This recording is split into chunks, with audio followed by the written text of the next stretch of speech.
with Phil stumping drunkenly out of his bed, preparing in his head all the things he's wanted to be said. 90 minutes for Phil to fill with so much time to kill, he promised Chill, but all he does instead is beg and shill. The stream's online and straight away begins to wane, but all is fine as long as Chat's been 9 and doesn't step out of line.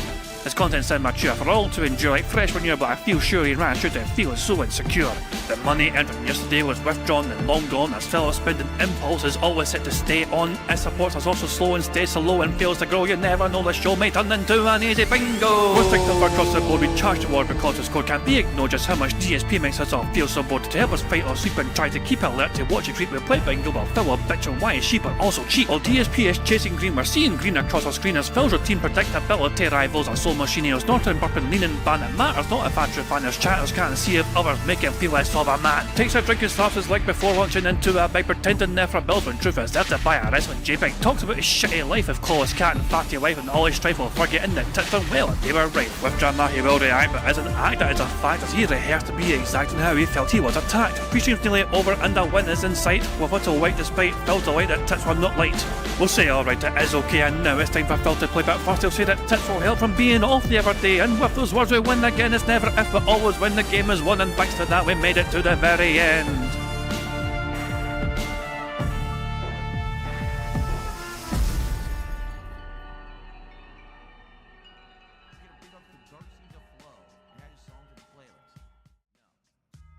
Hey guys, King Janet here, and welcome back to DSP Bingo for today's Sunday, the 10th of November 2024. Do hope you're all doing very well indeed. Hope you're enjoying your weekend so far. Phil Burnell seems to be enjoying his weekend because he's basically ranting and raving about Teespring for some random reason. Something about, one of his, dents, one of his members finally got their merchandise arriving. Phil has confirmed as well, apparently, that they're going to try and make one or two Christmas themed designs out of the existing ones, and the Wild Dude is one of those designs. So they're recycling the Wild Dude and they're going to add a Christmas theme to it, it looks like. But I think I speak for everyone when I say, who fucking cares? Yeah. But yeah, good guys, I hope you're all enjoying your weekend so far. I don't know, whatever it is you end up getting up to, whatever, enjoyed your little detox day or whatever, I do hope you all had a grand one indeed. Phil Burnell spent his Saturday night camped out on Kino Casino. Well, I don't know if it was Kino Casino stream or if it was Andy's separate own stream. I don't know if Andy Worski has his own separate streams outside of Kino Casino, but either way, Phil was desperate for Andy's attention. He was absolutely craving and demanding, desiring the attention, and some of these screenshots from the Kino stream. It was Kino Casino. Okay, thank you. It was Kino Casino Gaming. It was a gaming channel. So it is a Kino channel, but it's not a main channel, it's a separate gaming channel, which explains why Andy Orski was playing a fucking game at a time. But while Andy's trying to just fucking play a goddamn game, and whatever, Phil Burnell was in his chat begging the audience and begging Andy for attention about the politics stream, and some of these screen captures are seriously fucking cringe. It's like cringe overload. Now I have Andy's and everyone's attention. I'm doing a politics stream for the first time ever this week. I don't want to compete with the casino, so I'll do it the first night they're off this week. But I don't know when that will be. Phil apparently has direct access to both Andy and fucking Triple P, whatever his fucking name is, like fucking weirdo. He has access to the two of them privately through Discord and Twitter as well, I believe, as far as I'm aware. But he has the means, he has the ability to converse with these guys directly, to inquire with these things, but because the two of them apparently have not bothered to respond to him, Phil Burnell went and fucking up to one level and decided to fucking stalk Andy and trying to get him to stop playing the game so he can immediately call him on his own stream to try and find out when Phil can stream when they're not, because he doesn't want to clash. And so these screenshots are just fucking ridiculous. Anyway, what Casino streaming schedule was for this week, I was thinking Thursday for DS Politics. Okay, I'll ask this generally then. What day of the upcoming week does everyone think Kino Casino will not stream? I think Thursday, but not sure. And hey Andy, can we chat for just a sec? Oh my god, it's just, what the hell? The cringe overload, And people are rightfully comparing Derek to DSP now, you know what I mean? Like, oh look, he's alive. Go away.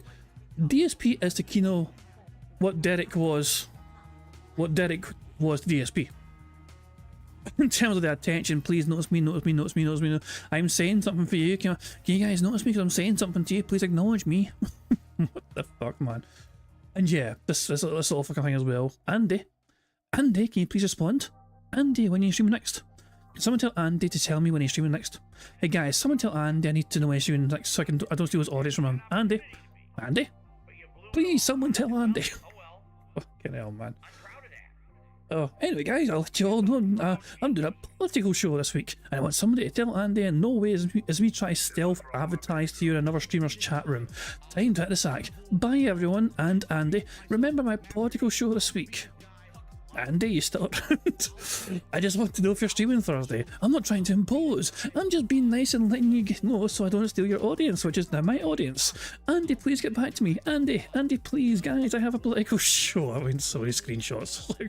I think this is basically how Phil was behaving. It seems, when you're reading all of that, it seems unhinged as all hell, but this was literally what DSP was like in that fucking chat. Those 4 screenshots from earlier on the 4 screen logs, that was just the fucking tip of the iceberg. There was more to it afterwards, you know. Oh, bloody hell, it's just fucking hilarious. Also, I thought it was something, you know, a very interesting, it's always interesting reading when you see the numbers, essentially, for how Phil has done this week. The breakdown from JG Anno on Twitter. Tips are up 7%. He got $656 in tips, week over week. Super chats are down though. He got 34% less super chats week over week. He only got $460 odd, which is $322 after fees. Kick subs is down 14%. He only got 116 kick subs, which works out to about $550 for the week he had. And the breakdown continues, you know what I mean? I do love these breakdowns from GG, you know what I mean? Continuing to watch the resurgence, we see the amazing positivity going in the downward trajectory when comparing the last couple of months. The only thing that seems to be keeping DSP afloat is the kick subs, which are also in decline, especially with Void departing. See, I've noticed this as well. The kick subs have been massively keeping Phil going. Why do you think Phil moved the goddamn goalposts? He was very aware he could not rely solely on tips anymore to fucking make the impression of him being a super successful streamer. This is why Phil decided to incorporate kick subs, and then memberships, and then super chats as well. The goalposts have been moved around so goddamn much, because he needs to fucking give the impression that he's still super successful, even though the previous goals were always hit because of tips and tips alone. So yeah, as you can see, the performance has just been dipping more and more and more and more through time, especially the last 3 months. The tips in September 1st to the 8th, 28700. The tips from October 1st to the 8th, 1200, and the tips from November 1st to the 8th, 800. That is quite a dramatic dip in tips. And then no, look at super chats as well, going down and down and down. So yeah, Phil is desperate to try and fucking bounce up that, you know, support once more. He will not like the fact that he's going on a downward trajectory. He will be quite annoyed. And you can guarantee, well, he already responded. The politics show is his next big genius idea to try and get tons of fucking money from people. He genuinely believes this will be a fucking thing for him. This will do well for him. Who fucking knows if that's the case or whatever. What the? Hold on. I'm reading the chat. Hold on. In Phil's chat, I mean. PI Staker, piss taker. To be fair, kicking you 10 years after the fact, that isn't that long. Like, I'm sure if Hitler came back, people wouldn't forgive him, and his controversial stuff was 8 years ago. And Phil's like, Hitler committed genocide? It's a tad bit different from non-targeted jokes. So Phil, not enjoying the comparison to Hitler, because Hitler done genocide and Phil didn't. And that's the only difference, apparently, between the two of them. That is the one fundamental difference between Hitler and Phil Burnell. That Hitler was guilty of committing genocide. That's all there is. Nothing else. There's nothing else that differentiates them. Jesus Christ. Hello, Jew. Fuck me. Bjorn says Hitler would not have allowed Derek in his gaming chat. That is a possibility, who fucking knows. Anyway, while we wait for Phil to go live properly, I thought we'd get a little blast in the past, which is not actually... This is something that's not often seen enough of, you know. Phil made a special video, okay? Several years ago, back in 2017, when he was like laid off or whatever, But there's a bit that was not actually seen from the video Phil made. There was an unrecorded pre-stream and his outro as well, which was not included obviously in the original recording that Phil made from his special laid off Future Talk vlog. You know, so I thought we'd have a little blast from the past, trip down memory lane. This is obviously archived on Eddie B43's channel, and I thought we'd see what Phil was like in the unrecorded parts when he was super desperate, when he was like, oh God, I've been laid off from my cinema, what now, kind of thing. So yeah, let's see what Phil was like back then. Alright, what's up everybody? I'm gonna be starting shortly here. I have no idea how long this stream is gonna go. I have no idea where this stream is gonna go. Yeah. I pretty much, it's like I said, it's like I said on Twitter. I don't know how many of you follow me on Twitter, but today really does. Hold on a second. It really does feel today like exactly like it did years ago. 2010, everyone remember that? Everyone remember late 2010 when I was completely blindsided at work. I came home from work. Well, yeah, I came home from work being laid off, and I came, came home and I was like, what the fuck? And I was shell-shocked, and that's pretty much how I feel exactly right now. Bear in mind, I'm pretty certain this is related to the machinima thing. When Phil demanded to fucking talk to some sort of fucking superior, and I kept being denied that. And Phil kind of gave them an ultimatum. He said, if you don't kind of do what I want you to do, then I don't want to be a part of your company anymore. And machinima called his bluff and said, okay, bye. And no, I'm not drinking. I see a few people in the stream. Oh, he sounds drunk. No, I'm not drinking. I had 5 hours of sleep last night. Couldn't get to sleep, obviously, with all the stuff going on. Pretty obviously apparent what's going. Why I wouldn't be able to sleep with everything going on right now. So I'm gonna explain. Don't worry. This is the whole purpose of this. The whole purpose of this stream, which I'm gonna start shortly. This is just me letting everyone know I'm here. Is to kind of explain the situation, to let you know exactly what's going on. At this point. Because right now there's a lot of speculation. There's a lot of people making hypotheses about the situation, and I'd rather in my way be able to tell you as much as I can, so at least there's an understanding of what's going on. Okay, and go from there. And what I'm hoping is, much like when I made my video in 2010, of course it's 6 years later. I love how this is something that was so. This is a known fact, but listening to this now, so I'm going to end it like 10 seconds or whatever. Listen to how loud Phil gets sometimes, and then suddenly how quiet he gets. This is him rocking back and forth right in front of the microphone, so sometimes he's further away, and then sometimes for a very, very, very brief spell, he is right in front of the microphone, sounding super loud. And then he's like quiet, a bit quieter again. So this is him swaying back and forth like crazy. There's a little stim in action or whatever. It's just, once you hear it, you can't unhear it. Tell you as much as I can, so at least there's an understanding of what's going on.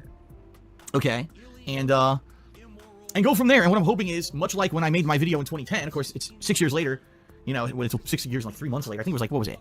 October, November? No, it was late October, I think, when I got laid off in 2010. But anyway, it's going to be much like that, where I tell you the whole situation. I'm hoping that, because now we're on live stream as well, you get feedback, and of course there's going to be tons of people trolling, but I know there's going to be a lot of people here just to find out what the hell's going on and to try to help out as well. Money, essentially. Give me your money, guys. I got laid off from my cinema. It wasn't my fault. Speaking of money, by the way, when I was on Friday stream, there was a tip that came in for £1, but I didn't hear it. So whenever I have a guest on the show, I need to have it set up so I don't hear notifications, and so to make sure they can hear that, and you guys in the audience can hear it. It's a strange thing where I cannot hear notifications, but everyone else can. You guys as well as a guest. So yeah. But because I was like, I think I was on Discord at the time checking the member submissions or whatever, somebody sent a tip while I was on Discord, and I had no idea that somebody gave a tip until like very end of the bingo and like the credits starting to roll, and I was like, holy shit, somebody gave a tip, and I didn't acknowledge it. I had no idea it was there until I looked at my fucking activity feed, and it was just sitting there. I was like, I don't remember that tip. So I feel bad for that. So I feel like I want to repeat that notification to fully give it, give it the attention it deserves. So this is an outdated old tip from Friday, but because I completely missed it before, and I might have talked over it as well, I feel it deserves to be heard.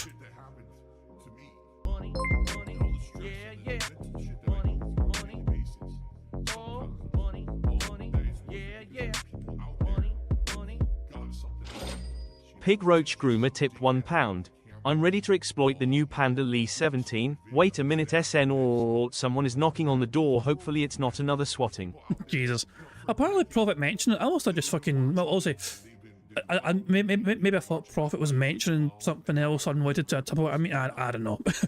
But yeah, it's ultimately it's my bad because I didn't even realise it, acknowledge it, you know. But I was Pig Roach Groomer back on Friday sending that contribution. I do feel bad for missing it at the time, you know. I don't like missing things, you know. It makes me kind of feel like I just like, you know, I never try and it's never intentional, you know what I mean. So yeah, I just felt bad about it, so I thought I'd cover it now. Jesus, but yeah, Pig Roach Groomer. And I won't do the FBI noise thing, you know what I mean? It's yeah, I know, it'd be kind of rude to do that, I feel like. And I definitely want to see, hey, what kind of ideas can I get from the stream chat? What kind of things can we work out? It may be that this will just be a venting session for me to get stuff off my chest, or it may be that actually some concrete ideas come out of this. I don't know.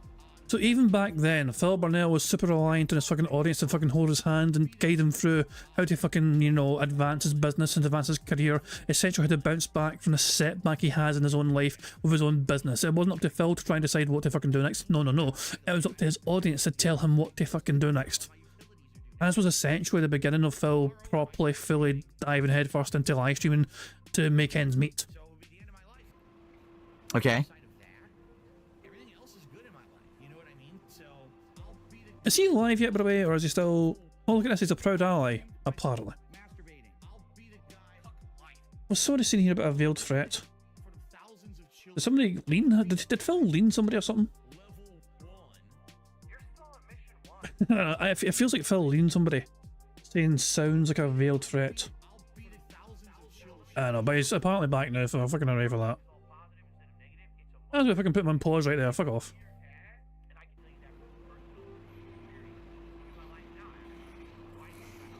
Yeah. Zavon, or I think it's Javon. I don't know how to pronounce that. In stream chat says, I've been watching you for 7 years. Yeah. I've been doing YouTube videos. I started I uploaded my first YouTube video in 2007. 10 years ago. Yeah, it was mid-2007. And I started uploading regularly in 2008.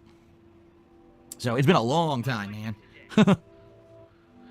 Popsicolo, hello, sir. Yes, he says he'll put the stream chat into slow mode if he has to. I already can tell you right now, you're probably going to have to. You know, this is such a rarity for me. Something that happens every 6 years. You know? I definitely foresee a ton of stuff happening here. You know, people coming in or whatever. From all over the place. And, you know, it's probably going to get out of hand. I fully expect the stream to get completely out of hand.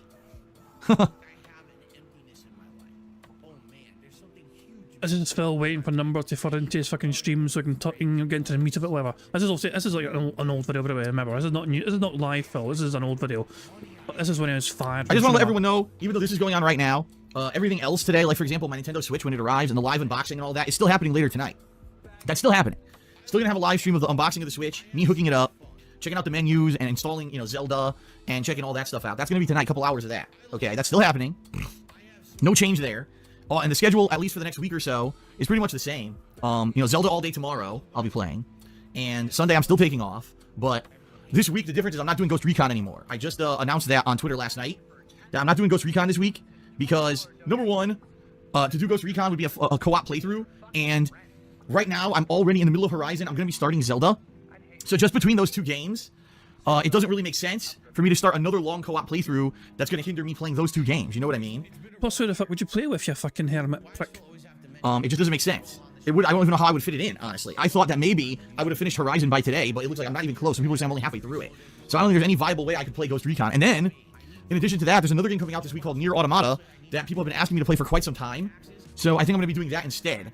Not necessarily on release day, but at some point during this week. Okay? Alright. And yes, I am getting the day one version of Zelda. I am getting the day one version. Excuse me, day one version, that's what I'm going to say. I am getting the physical version of Zelda. The physical version. Who fucking cartridge. cares? It's coming here today along with my Switch. Okay?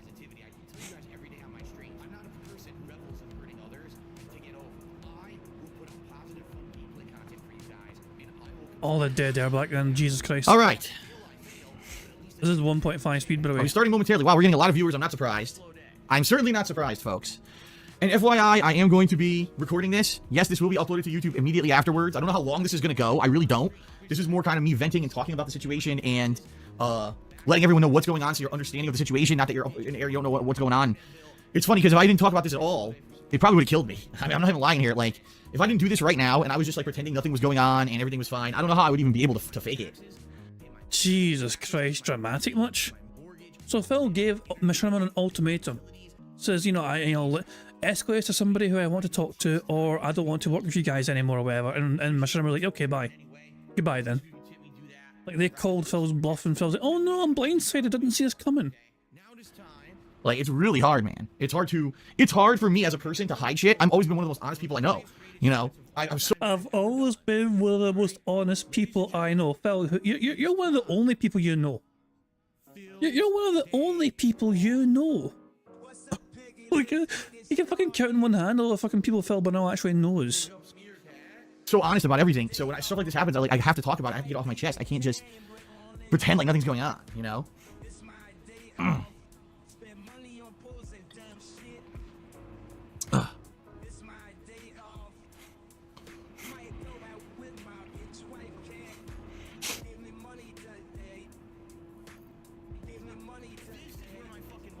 So much dead air.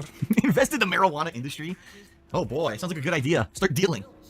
I can't deal. You can't deal marijuana in Washington State because it's legal here. You can then. You can do it legally with your own shop.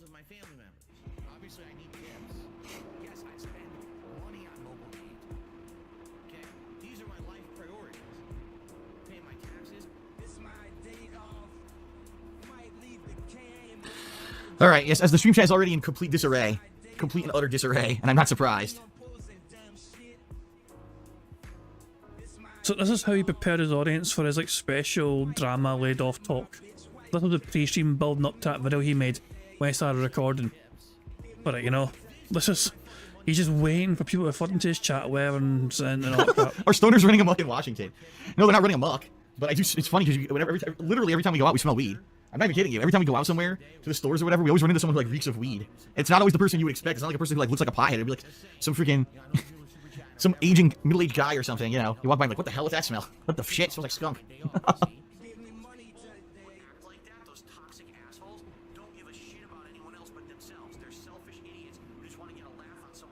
Listen to that aircon roar. So just to reiterate, because I'm about to start, everyone. Just to reiterate, look how many people are joining, by the way, which I knew was going to happen. This stream is going to be me talking about the current situation, what's going on with YouTube and my partnership company and all that. I cannot fully disclose everything, but I'm going to talk about as much as I can. I'm going to let everyone know what's going on, all right? So number one, it's partially to get this off my chest because I need to. Jeez, the fucking burp, man. See, I thought this was to do with Machinima, but it's possible it's Curse as well. Because didn't Curse kind of just like let him go as well, out the blue, because we can't handle this? This actually might be Curse. I thought it was Machinima at first, but it might not be them. I don't know. I can't go on not disclosing what's going on. It would kill me, honestly. But also, the other portion of the stream is to kind of hopefully get feedback, get advice, to appeal publicly.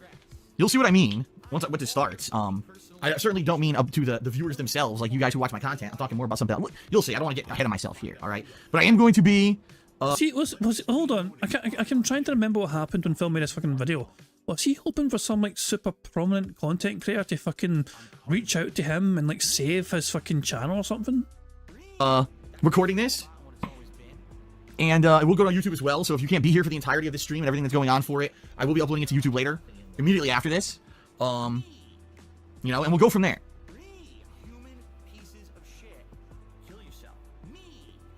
All right, is everyone ready?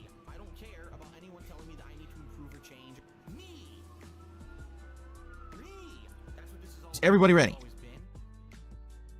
There were sirens in the song, or the sirens in fucking Phil's stream? I think the sirens were in Phil's stream. They were. Is everybody ready? Oh, it's hilarious to read the stream chat right now.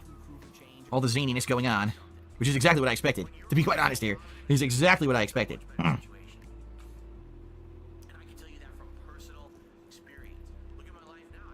All right, everyone. Here we go. Oh boy, I'm excited. Yeah, right. I'm really excited.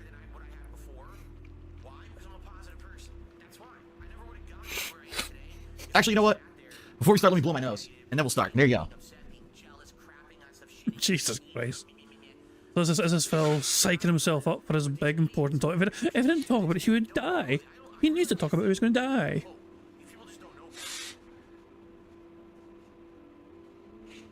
Phil just happened to have some tissues nearby. For his nose, mind you, not for anything else. Don't you dare think it's for anything else. No, they're there for him to blow his nose and nothing else. Those tissues.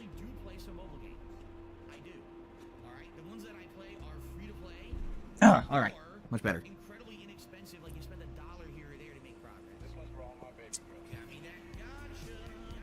And now in a surprise twist, instead of doing this, I'm going to play more Yakuza. No, I'm kidding.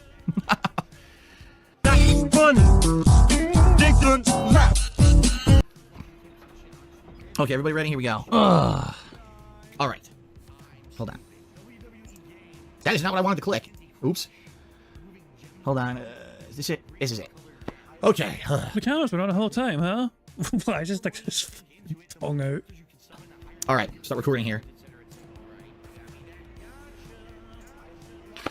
All right, ladies and gentlemen, that would certainly be much appreciated. All right, that's it, everyone. Thank you for watching. I'll see you hopefully tonight for the Switch stuff. But thanks for listening. This video is, by the way, this is not, so Phil recorded a video all about this, whatever the fuck this was. This video is the intro and outro. So obviously the intro part you saw, this is now the unrecorded outro. Yeah. That's it, folks. Like I said, I gotta rest my voice now. My voice is shot. So I will be back tonight. I'll let you know, actually, I'll let you know on Twitter when I'm gonna be streaming. I don't know when the Nintendo Switch is showing up. So the aggressive pointer, the super aggressive pointer there. Back tonight. I'll let you know, actually, I'll let you know on Twitter. Bang. It's like bang, bang, bang. When I'm going to be streaming, I don't know when the Nintendo Switch is showing up, so I have to go check and see when it gets delivered, but I will be unboxing it tonight and doing the stream and all that, so that'll be fun. I hope to see you then, all right? All right, everyone, thank you. Peace out. I know, so if I can, he fucks off as well at that point. Jesus, man. But yeah, Phil was, what video was this exactly? Phil's laid off, so this was what, March 2017? And I'm not sure exactly, because Phil made a video about this also directly back in the fucking day. I'm not entirely sure if it was to do. I don't think it was Mishima. It might have been Curse. I don't know. But yeah, this is an old little video blast in the past from Eddie. Eddie B43. Who archives all the older videos that Phil did from years and years ago. If you guys want to check out, of course, link is in the chat right there. But that was old Phil. We need to concern ourselves with current day Phil, who has received 5. They just got 5 gifted memberships from Cope. Isn't that glorious? Anyway, let's just speed up this thing. And look, Dick Jones also gave 5 memberships. I guess Phil Bonnell is really hyping up support, you know, memberships, whatever. So Phil Bonnell's being flooded with memberships right now from his fucking dent-headed community. But isn't tips a priority though? Because tips have been fucking slow for you lately, Phil, haven't they? They've been very slow for you. Anyway, Phil is going live right now, and before I'm just gonna fucking, you know, we'll have it go here. I need a number for the bingo board. No pressure, but please somebody give me a robust number. The very first number in chat I see will be what I use today's bingo board. So no pressure, but if you don't win, then I'm going to blame you for it. The very first person in chat I saw post number was Mew Mew Fan 152, who said 10. So there we go. I guess we'll go with that one. 10. If it fails, then we're blaming you. But there we go. No pressure though. So thank you very much for helping us pick the bingo number, and this is today's bingo board we have for today's show. We need Phil to say voted, meaningful, him discussing food, him saying fun, and dude. The second row is Phil having some dead air, him bumping the microphone, him saying wow, him saying community, and alright. The third row is Phil saying you see on demand king, him getting at least $50+ in support, and him saying actually.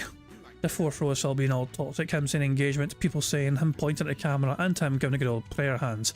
The fifth and final row is Phil saying friend. In fact, obviously, what the fuck are you talking about? And finally him smacking his lips. So a very strong bingo card in my opinion.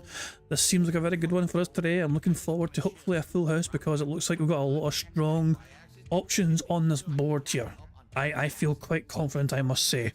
Although Phil fucking bringing up fucking friends. Fuck you and your friends. Well, it's no wonder you don't have any friends. Yeah, fuck he is. Anyway, let's go out.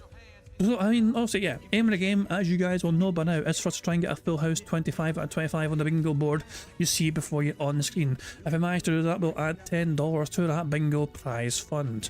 And obviously at the end of the month of November, we're going to have a marble race to try and determine who gets to win half of this bingo prize fund. But if you want a chance of winning half of that bingo prize fund, you've got to make sure that you've left a comment on a community post, which is linked in the description of this live stream.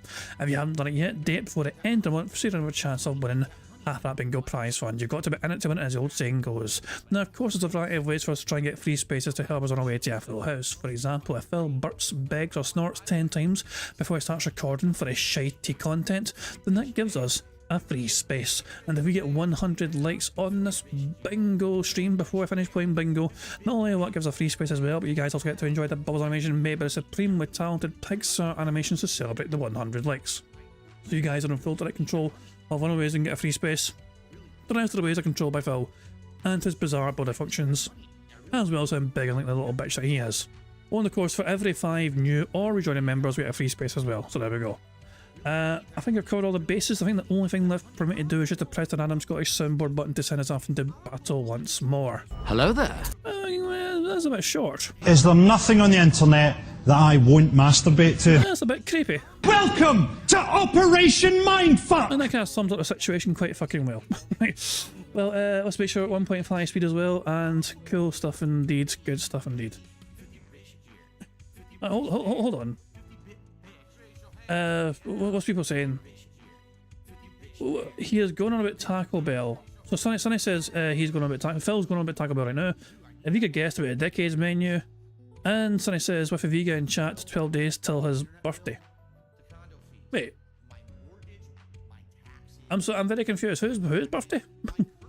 Phil's birthday's in April. It's not Phil's birthday. Is it a Viga's birthday soon? Viga, you sleepy boy. Are you going to be a year older soon? Or no? Is Sonny? Yes. Make up your mind. I mean, we need to celebrate the day your mummy and daddy came together and fucking, you know, a lot of mess was made. But yeah.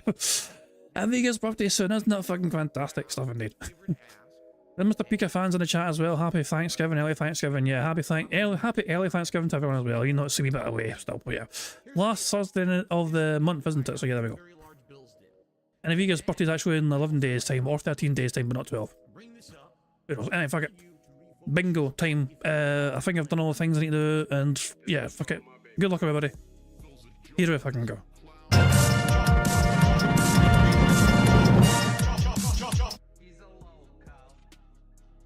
This might count as dead air.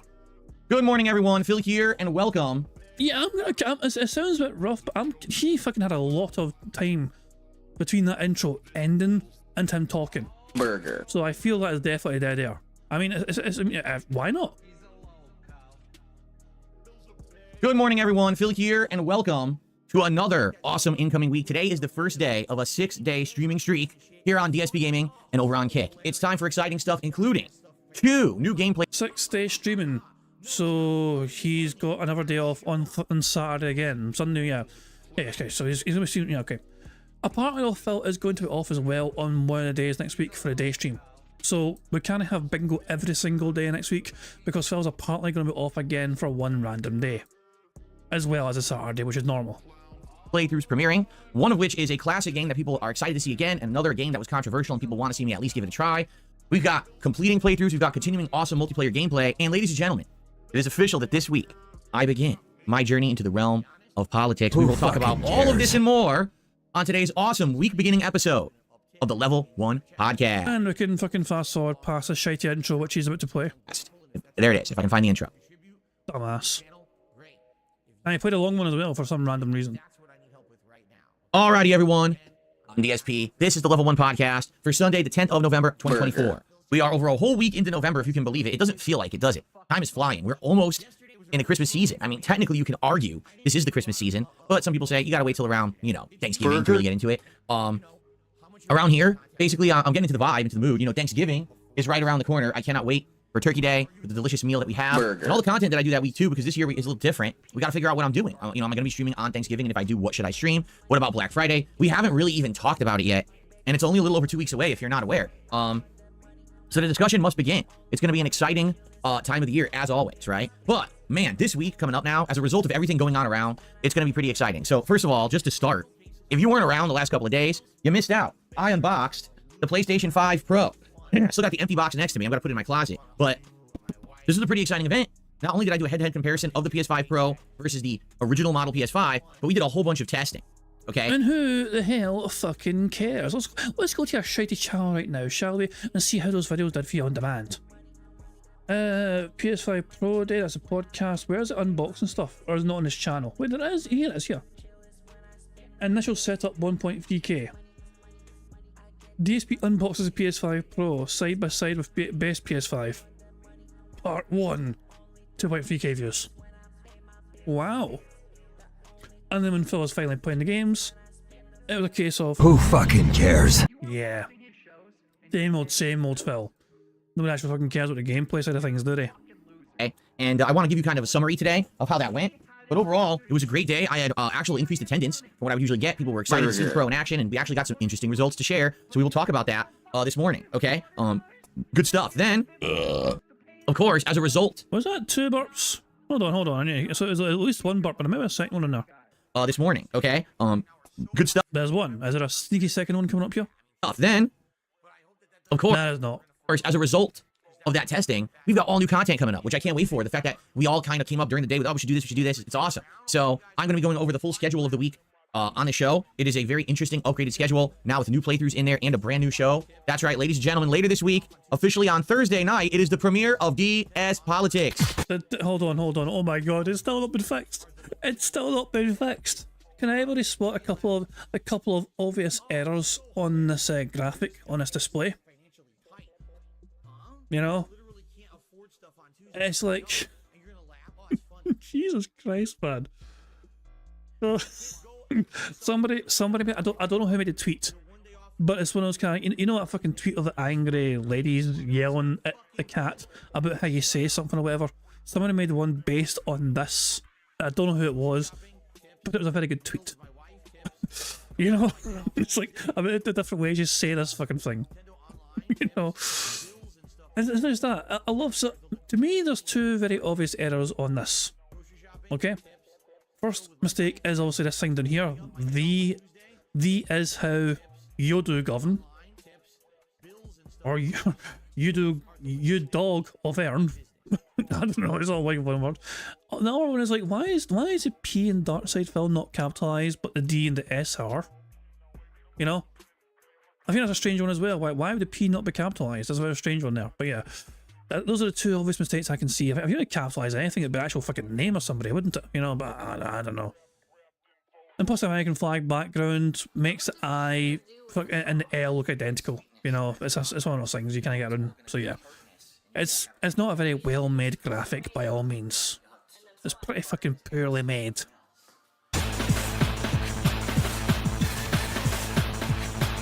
And we'll talk more about that on the show as well, so you know what to expect. I actually have several topics lined up for that show.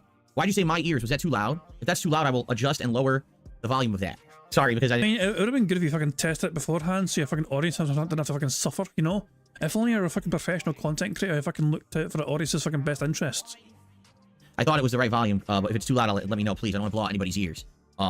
Anyway, so yeah, good stuff coming up this week. I'm very excited for it. Let's just start right at the beginning. All right, let's get everything set up for the week. I am here 6 straight weeks. 6 straight days, excuse me. I mean, I am here 6 straight weeks. I'm not going anywhere.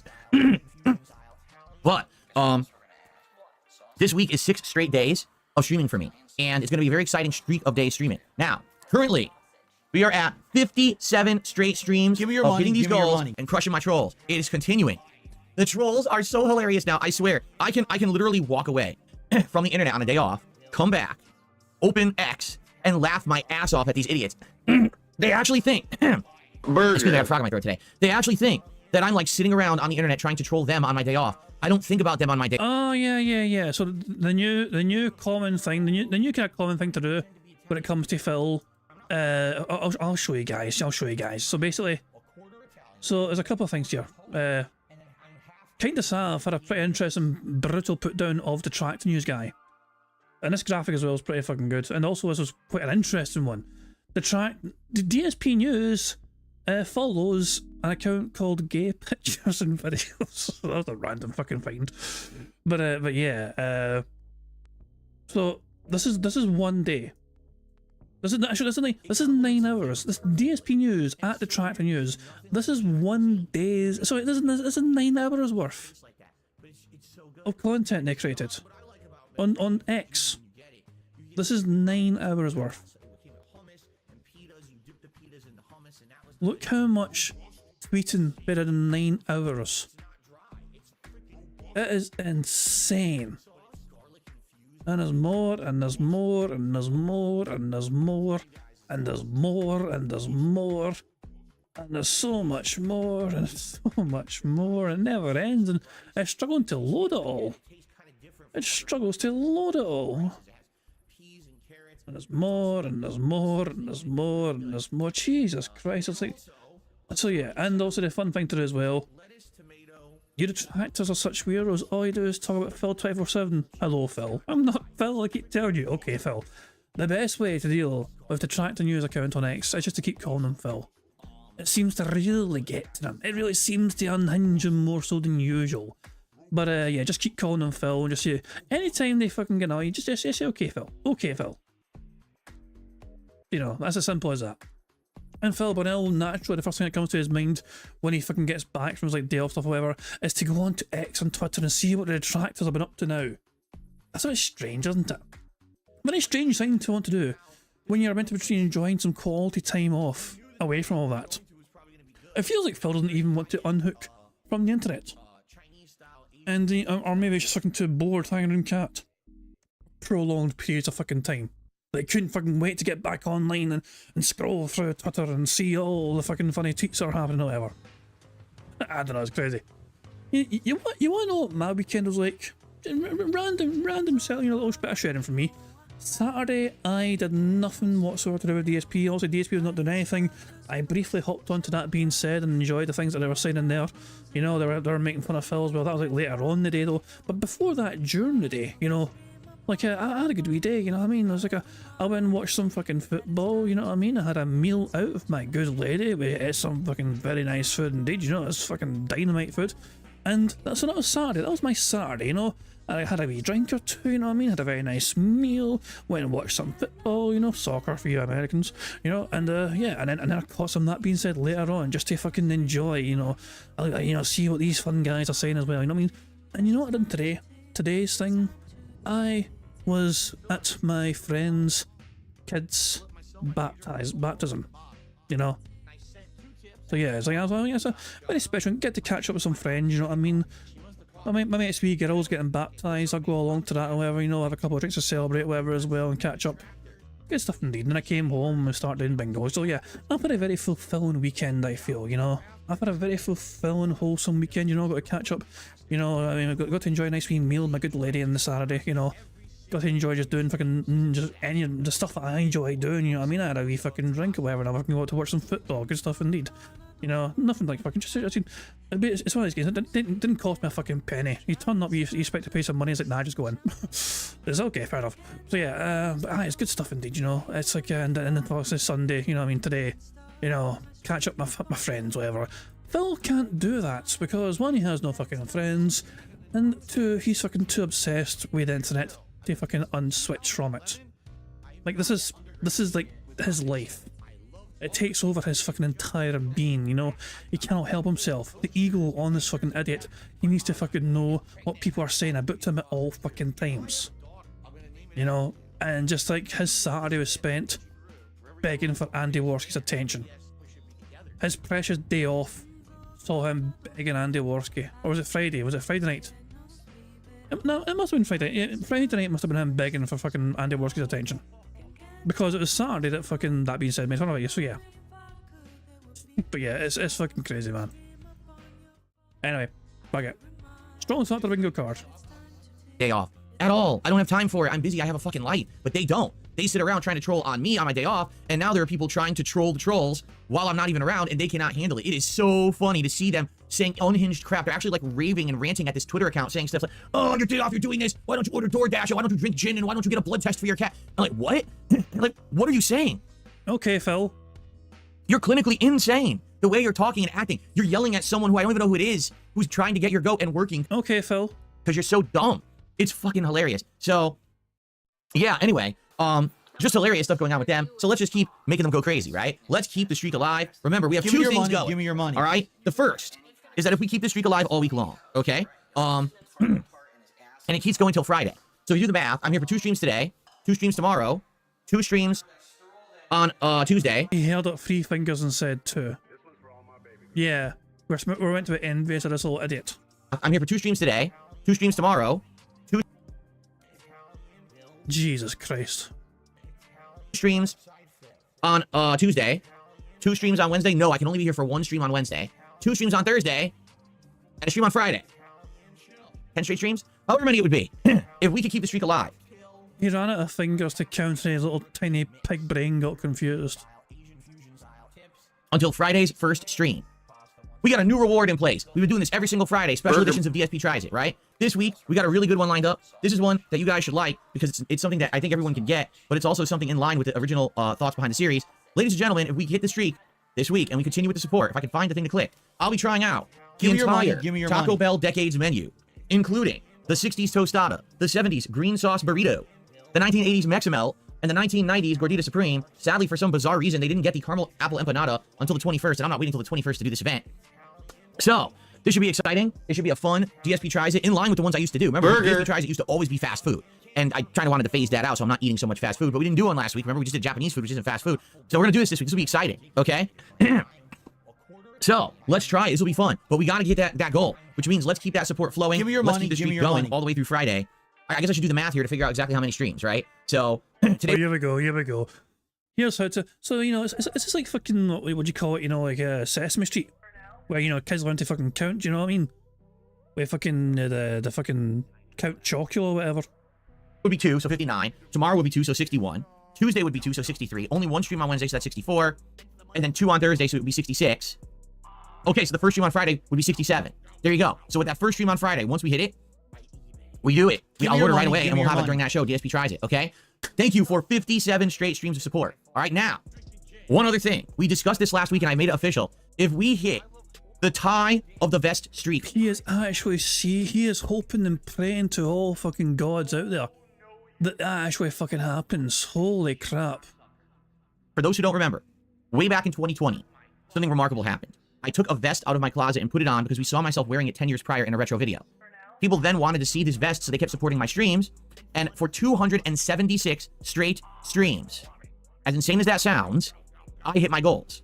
Okay? Since then, I've never seen that level of support. That's insane, over the top, you know, never matched, right? Well, we're currently at 57. The streak is alive. It's been about a month, and it's continuing. So I said to everyone, if we match that, if we hit 276 straight streams of support, I will do a playthrough of Stellar Blade, the game that for some bizarre reason, a lot of weird people want to see me play. I don't get it, because it literally looks to me like Devil May Cry plus Sekiro. It doesn't look that great to me. I just don't understand why people wanted to see me play the game so badly earlier in the year, unless, you know, there's underhanded reasons for it. Give me your money, give me your money. But I will do it. But we gotta hit it. 276.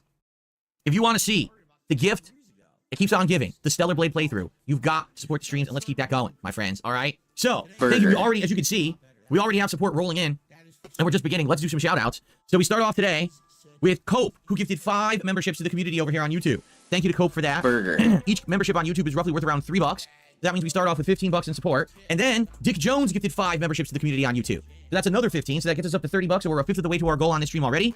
Thank you guys for the early support. I really appreciate that. Thank you so very much. Excellent. So remember, everything counts towards the goal, whether it's a super chat or a super sticker on YouTube, whether it's a sub or a gifted sub over on Kick, whether it's a membership or gifted membership on YouTube, or a tip, which anyone can do simply by looking at the description of the stream or using the tips command on YouTube or looking at the about panel on Kick. You can send a tip, okay? So all of those contribute to the goal. So please contribute today. Thank you in advance to anyone who does. I really appreciate all of you who are keeping the momentum alive. Remember, your support has improved my life so much in the last 3 months. Give me your money. I've been able to massively upgrade my setup, right? I've afforded all kinds of upgrades and things so that we can do more here on stream. Well, you should have been trying to fucking improve your setup in the first place all those years ago. You've been making 6 figures per year for the last like fucking 14 years or so. But the fact that you chose not to bother trying to invest in your setup is a failure on your part, not your audience's part. You've been making more money back in the past compared to what you're currently making now. But it's like, all of a sudden it's like, oh, I can fucking invest in this. Phil, there was nothing stopping you from investing before, apart from your own fucking lethargic nature of being a lazy prick and just thinking, oh well, it works, so why didn't you mess with us? It works. I was able to actually get a washer dryer because mine was dying, and the new ones I got are amazing. I was able to start taking a few extra days off to spend time with my wife, which has been outstanding to have time to spend with her when I usually don't, right? So all these good things are happening as a result of you and your... Yeah, Phil, you have time. So hold on, you just fucking told everyone that you had a great time getting away from your life to hop onto fucking Twitter and see what was happening on Twitter about your trolls. Your time of your life was so fucking great, you couldn't fucking wait to get away from us. You could fucking have a great laugh on Twitter to see what the trolls are up to now. Doesn't sound like you had a great time off if you're that desperate to get away from us that you fucking got to go to Twitter, you know? Sounds like you couldn't wait to fucking get away from her. Your support. Thank you so very much, everyone. Please, let's keep it rolling, all right?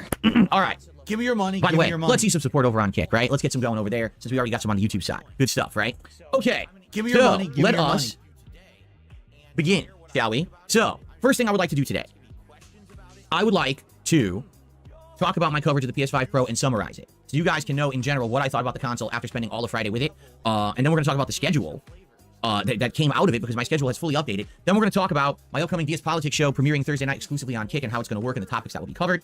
And then we'll go from there. You'll see what time it is. We'll probably do some... We haven't done open Q&A in a while, so maybe we'll do some of that today. We'll see. All right, so let's do it, shall we? So on Friday, I fully covered the launch of the PlayStation 5 Pro as it had arrived during the day on Thursday, luckily, because I was nervous it wasn't going to arrive in time, but it did. I was like, oh, this is perfect, so now we can have a whole day of coverage of it, right? So I live unboxed it, and it was pretty easy to unbox. The packaging was pretty, easy to do. It wasn't some big pain in the butt or anything like that. It was great. In fact, the unboxing is the most viewed video of all the coverage I did. It's silly. I mean, all the coverage got decent views, but the unboxing getting the most is kind of silly. I people just wanted to see what it looked like. And so after unboxing it, I compared it with the size and form factor of the baseline PS5. It is much smaller and more compact. It's easy to hold with one hand, while the base PS5 is like chunky ass. It's hard to move around because of its weight. The PS5 Pro is much lighter and is easier to just kind of move around because it is thinner.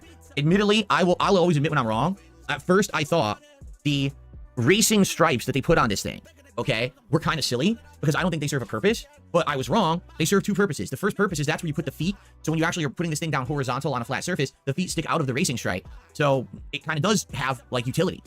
Number two, it actually looks good. I actually think the PS5 Pro does look better than the baseline PS5. That racing stripe adds some aesthetic appeal to it. And I didn't think it would. At first, I was making fun of it, but then when I actually unboxed it, I was like, oh, all right, admittedly, I think I'm wrong here. It looks kind of spiffy. I mean, comparing the two side by side, the PS5 baseline is just this chunky, like, abomination. It looks like it was a mutated console that was, like, heat warped or something. This thing actually looks like it's intentionally designed to look that way, right? Who fucking cares? So, after the unboxing, we hooked it all up. Minor technical issues. Number one, with my network, I need to restart my modem and everything in order to get stuff to show up on my network properly. So I had to do that. But number two, at first it wasn't working with my capture setup. Well, I should have known the PS5 and PS5 Pro by default have HDCP enabled. That's high definition copyright protection. The reason I have this on is in case you're watching like a Blu-ray movie.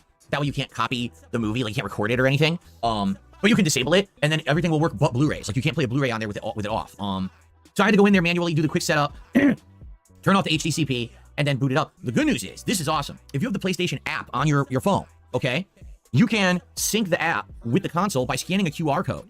And that just sets your console up automatically. You don't have to do, oh, I have to get what's my PlayStation Network shit again? How do you log in and this and that? No, it just carries over all of your settings. So that's really good. It was like express setup for me. Like, oh, this is excellent.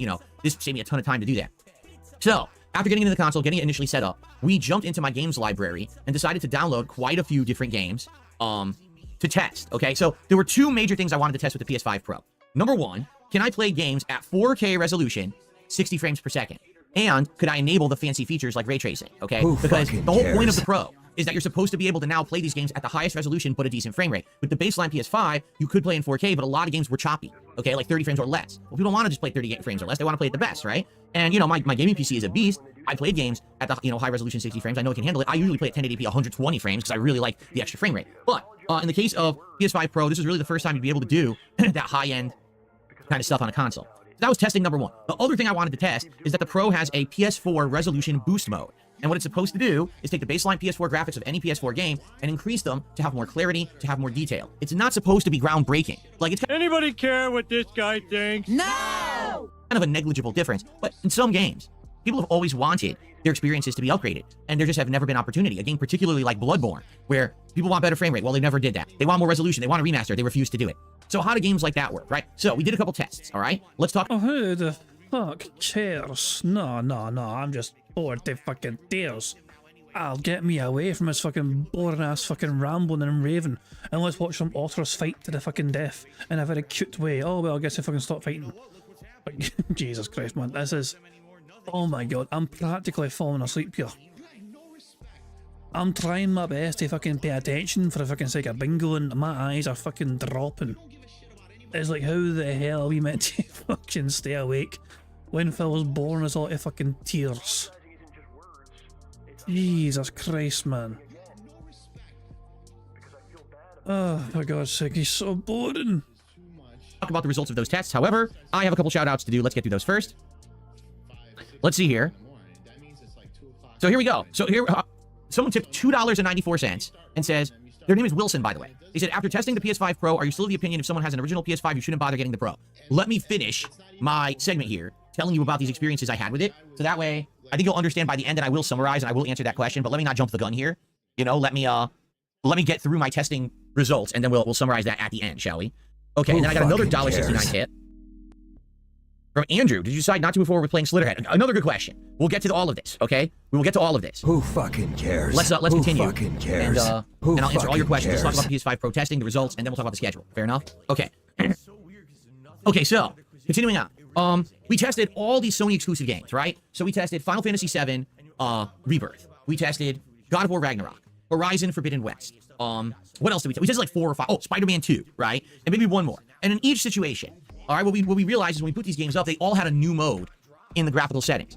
And some had multiple new modes. Now, sometimes it was very easy to figure out. Like, for example, with God of War, you just simply enable the new mode. You're at 4K, 60 frames. The game is absolutely gorgeous. Like, I booted up and Kratos had like this crazy armor on from the end of the game. And I'm looking at it, I'm like, oh my lord, that looks amazing. You know, super detailed because it's 4K and all glistening effects. And then you just start moving and playing and you're like, what the? Like, it's full 60. Smooth as hell. Beautiful. We're going through the snow. We're on the dog sled. We're going through the snow and in 4K. Like, wow. It looks amazing, right?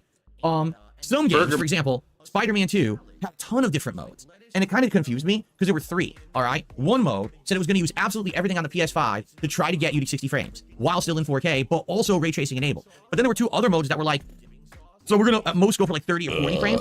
And you play them and listen, they look nice. But like, why do I want to play? I just spent $700 on a new console. Oh, did you, Phil? Because you said it was gifted to you. You just spent $700 on a new console, but you claimed it was a gift.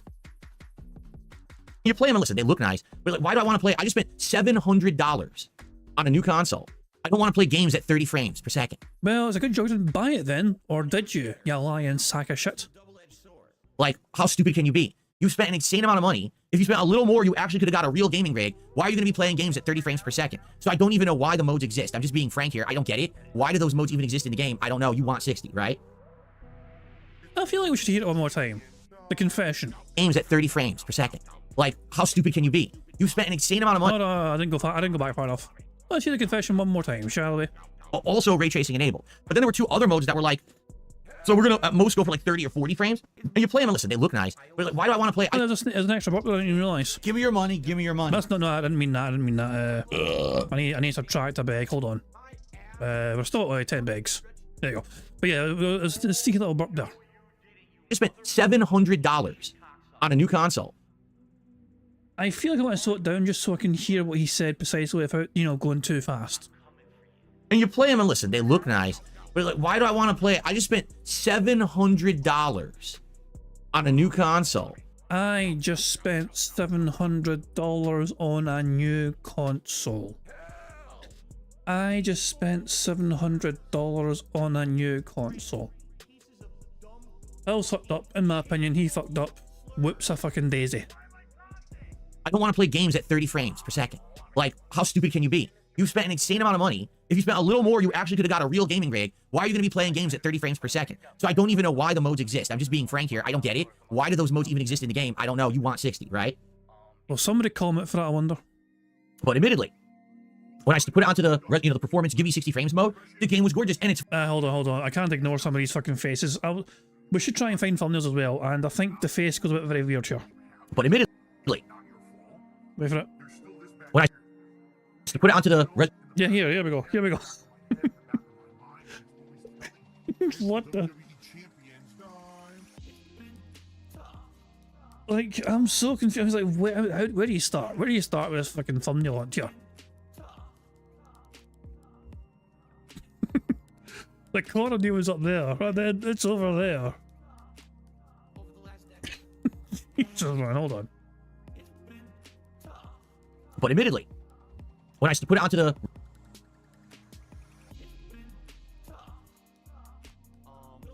There is something in the top corner of the room. There must be. There must be something up there.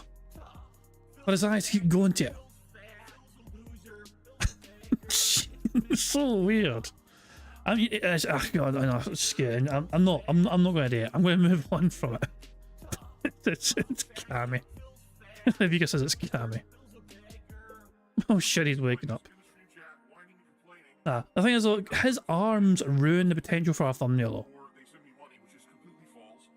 Diablo says, too bad I can't make any screenshots anymore on Discord. I made too many in the Discord. You exceeded the limit? I didn't even realise there was a limit, but apparently Diablo found the limit. Jesus Christ, I didn't even realise that.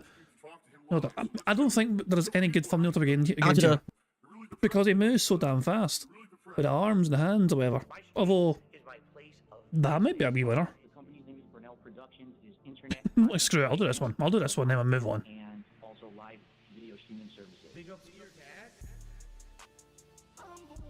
We'll do this one. Thumbnail hunt. Like prop hunt to set more shit. And there's a wee bit weird there with the background removal. Yeah, you know what I'm going to do? I'm going to take the raw image without the background removed, and I'll throw that in the members card. And if members want to have some fun with us and make it look even better or whatever, and do some crazy things with it, they can. It is up to them.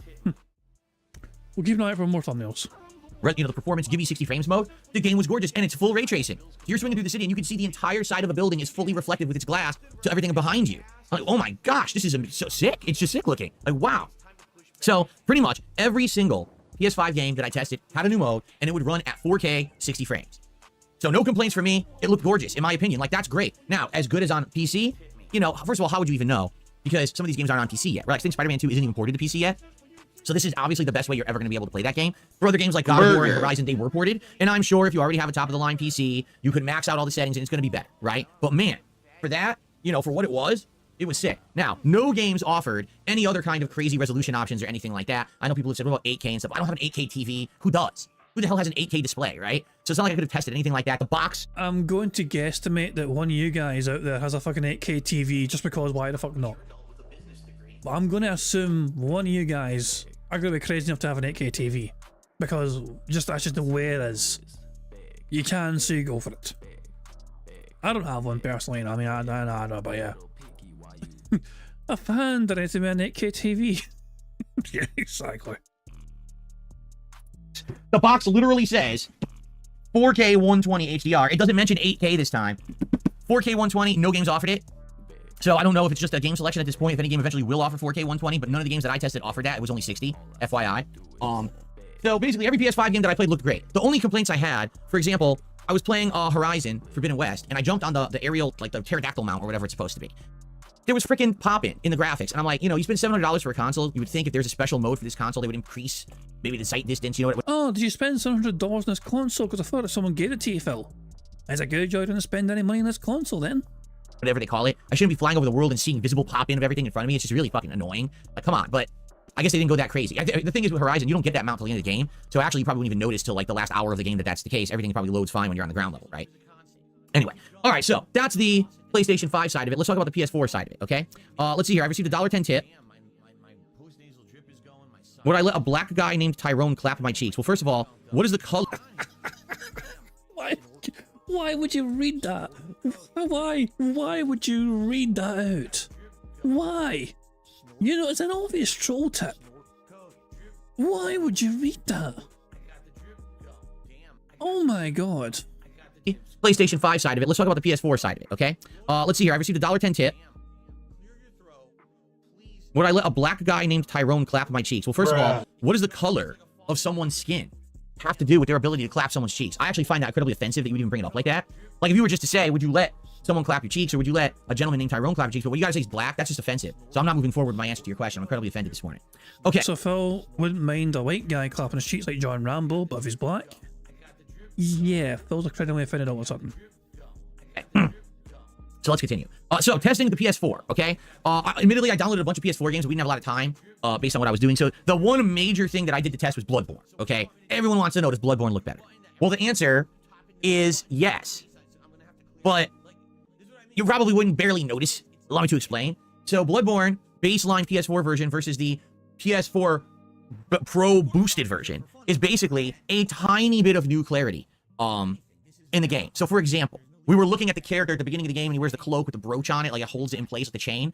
When we use the 4K, or excuse me, when we use the PS4 boost mode, you could see slightly more definition and clarity and sharpness on the brooch. And that was about it. When we were walking towards a wall, the wall was brick. On the baseline, it was kind of blurry. And now on PS4 Pro boost mode, it's actually like crisp looking brick. Okay? So is it going to absolutely change your gameplay experience of playing Bloodborne? Absolutely not. The game still runs at 30 frames per second.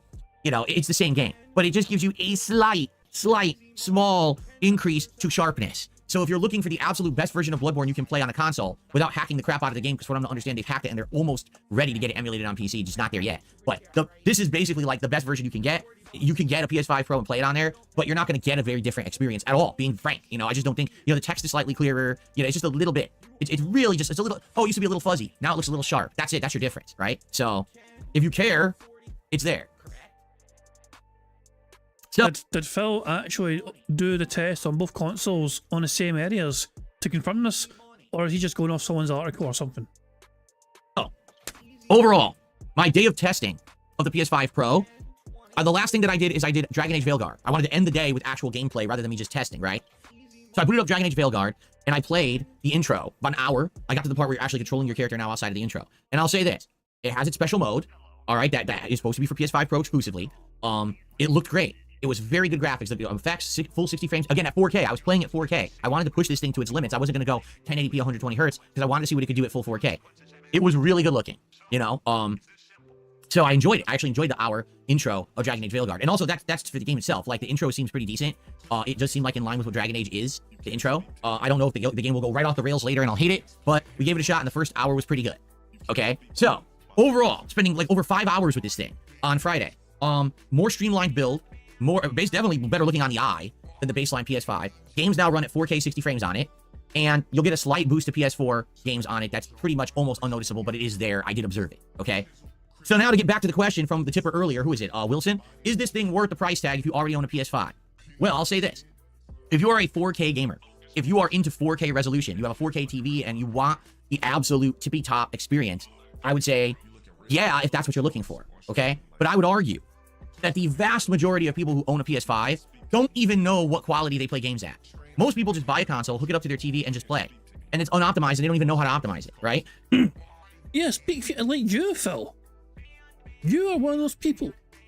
For those people, they probably won't even ever go into a menu and say, oh, let me enable the PS5 Pro mode in any of the games that they're playing, so they won't even know what's going on, right? If you are a techophile kind of guy or gal, if you want the absolute best resolution and you are playing at 4K all the time, then probably it's worth it. But that's like this percent of the overall player base of people who own PS5s, right?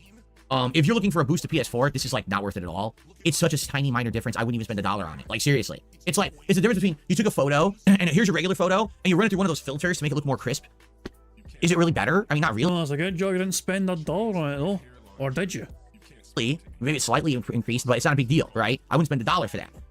I will tell you this. I made one observation by the end of my session there with it. Okay, so while I was playing Dragon Age Veilguard, someone said to me, hey, I think it was Iron Chef Sakai actually said, hey, Phil, how is it running? Have you listened? And have you tested the temperature yet? And I said, no, that's a good question. So I went over to it and I knelt down and I started listening. It was pretty quiet. Admittedly, like, you know how PS4 infamously sounds like a jet engine? Like you're in a wind tunnel, it's blasting you? This wasn't very loud at all, and I was running the game at the time. So it wasn't really doing anything noise-wise, okay? But, dude, I put my hand down next to it, and that sucker was hot. Like, I'm not talking, oh, it's like a little bit of warm air was blowing out. No, like, it felt like it was like a heater.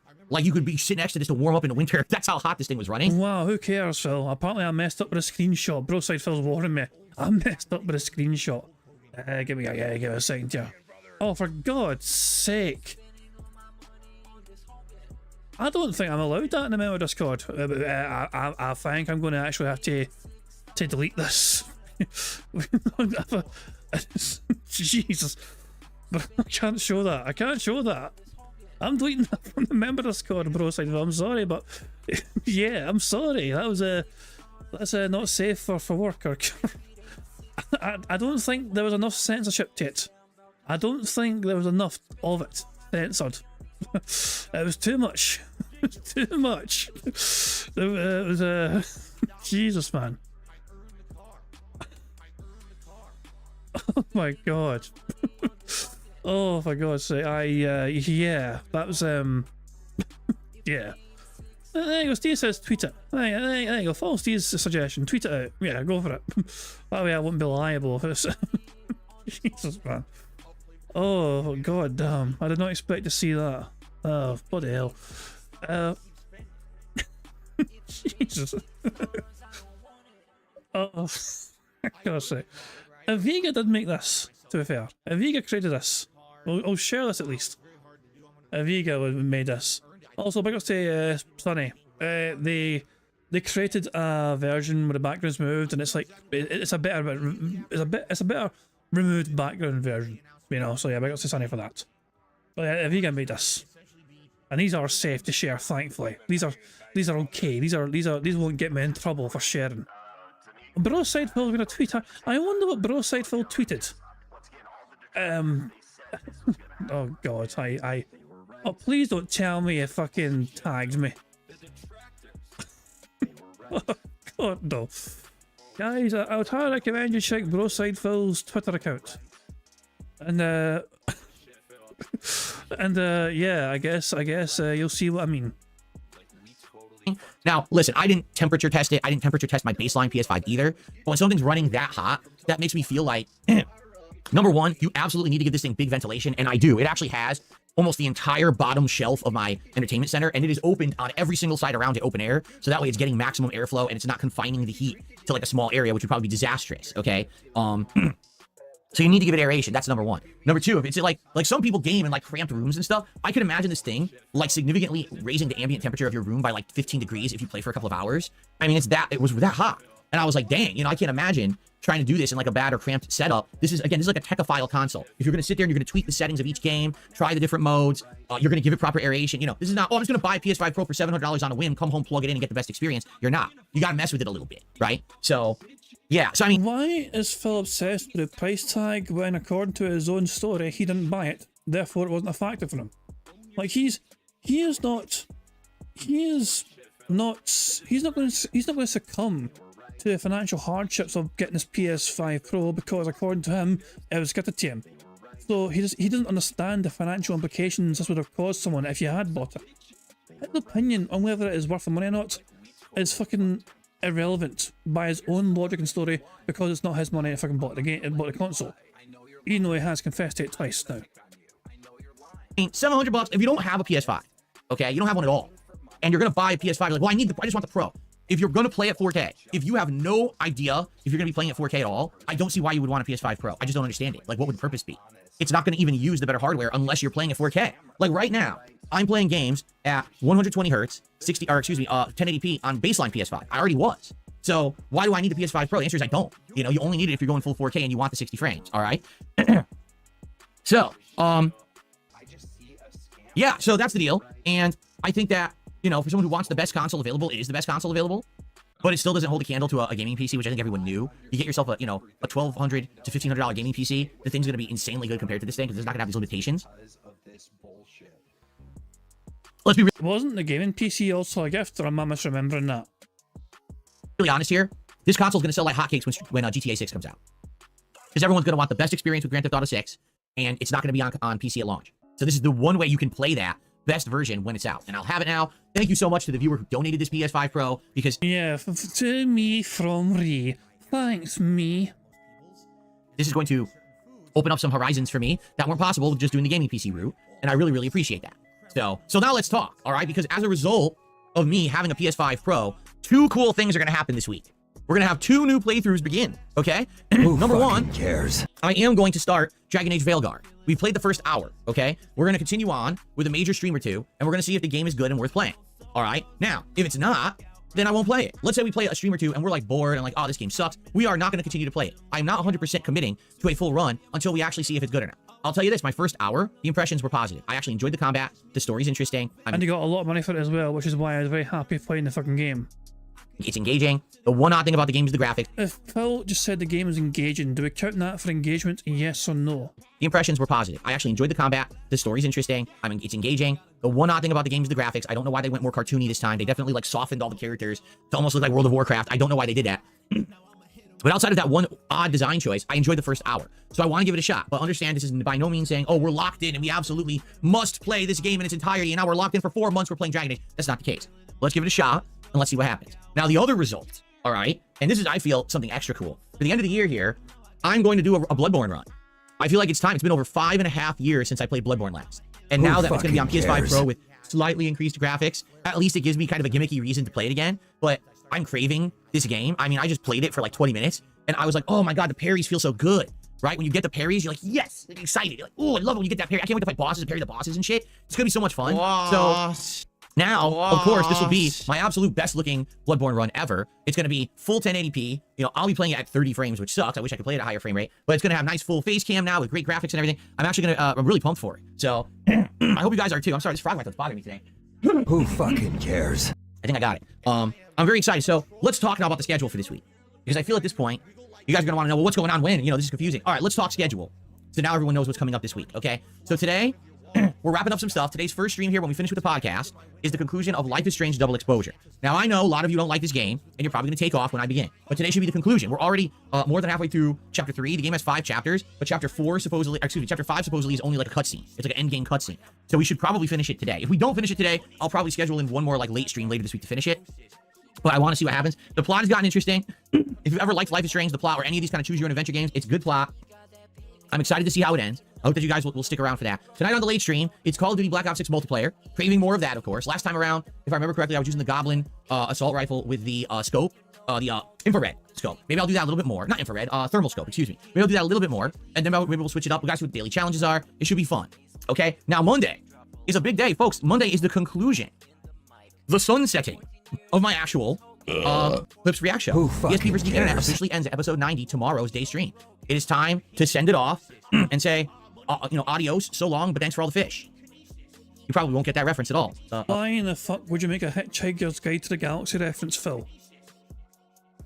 You don't deserve to have enjoyed that fucking form of entertainment.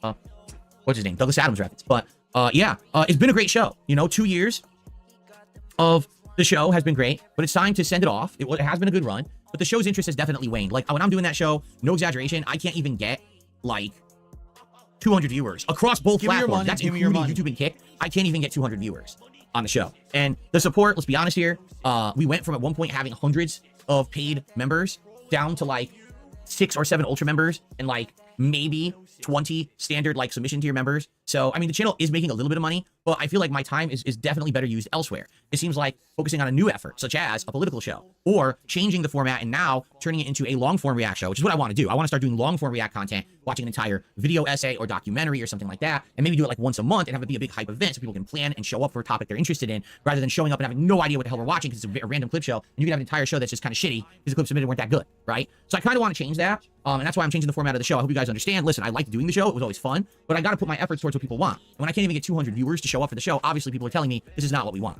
Okay? Who fucking cares? So, this will be the final show tomorrow on the day stream, and then we're going to start talking and planning about the new long-form show, which I'd like to maybe start in December. Okay? Cool. Then tomorrow night, on the late stream, it is the premiere of Bloodborne. We will start an official playthrough. 2+ hours of gameplay on the late stream tomorrow night of Bloodborne on the PS5 Pro. It'll give me a reason to actually use the PS5 Pro, so it'll be exciting. Then on Tuesday, it's the premiere of Dragon Age Veilguard. We played the hour intro. Now we'll actually get into the real game on the first stream. That should be exciting. And then on Tuesday night, we will do more Call of Duty Black Ops 6 multiplayer. All right? Wednesday, I'm not here during the daytime stream. I have some personal stuff going on, so I cannot be brought. And that means there were no bingo on Wednesday. It's just, if there's no podcast, there's no bingo. It's just the way it works. You know, what can I do? There's no bingo. There's no podcast, so there's no bingo. Without the bingo, there's no podcast. One can't exist without the other. Unless I'm not here. But yeah, there's nothing. Also, this face here feels like a good fucking thumbnail face, potentially. As long as I don't let Broside Phil near it. I can't believe what he made. Jesus, man. I censored it, but not enough.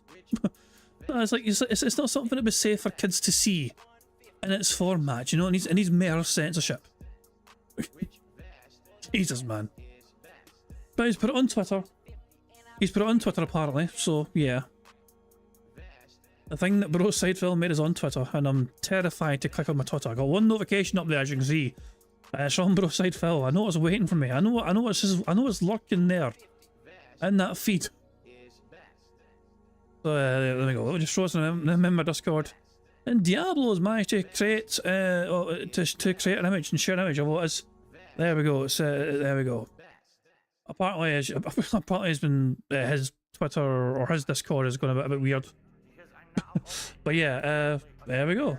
Diablo created this. I assume that the. I'm trying to think what Diablo was responsible for. I assume this was already made. This particular, you know, fiery setting. And I assume this building-looking structure was already there as well. And I assume all these soldiers were also already there before Diablo got to it. I have a feeling that the one addition that Diablo made to this picture was this creation here of a dark-looking Phil. It's all blood red, whatever. Is he like the monster preventing the soldiers from fucking storming this fucking creepy-looking fucking building or whatever? I don't know. I'm trying to understand Phil's role in this picture that Diablo's created. But thank you very much for sharing Diablo.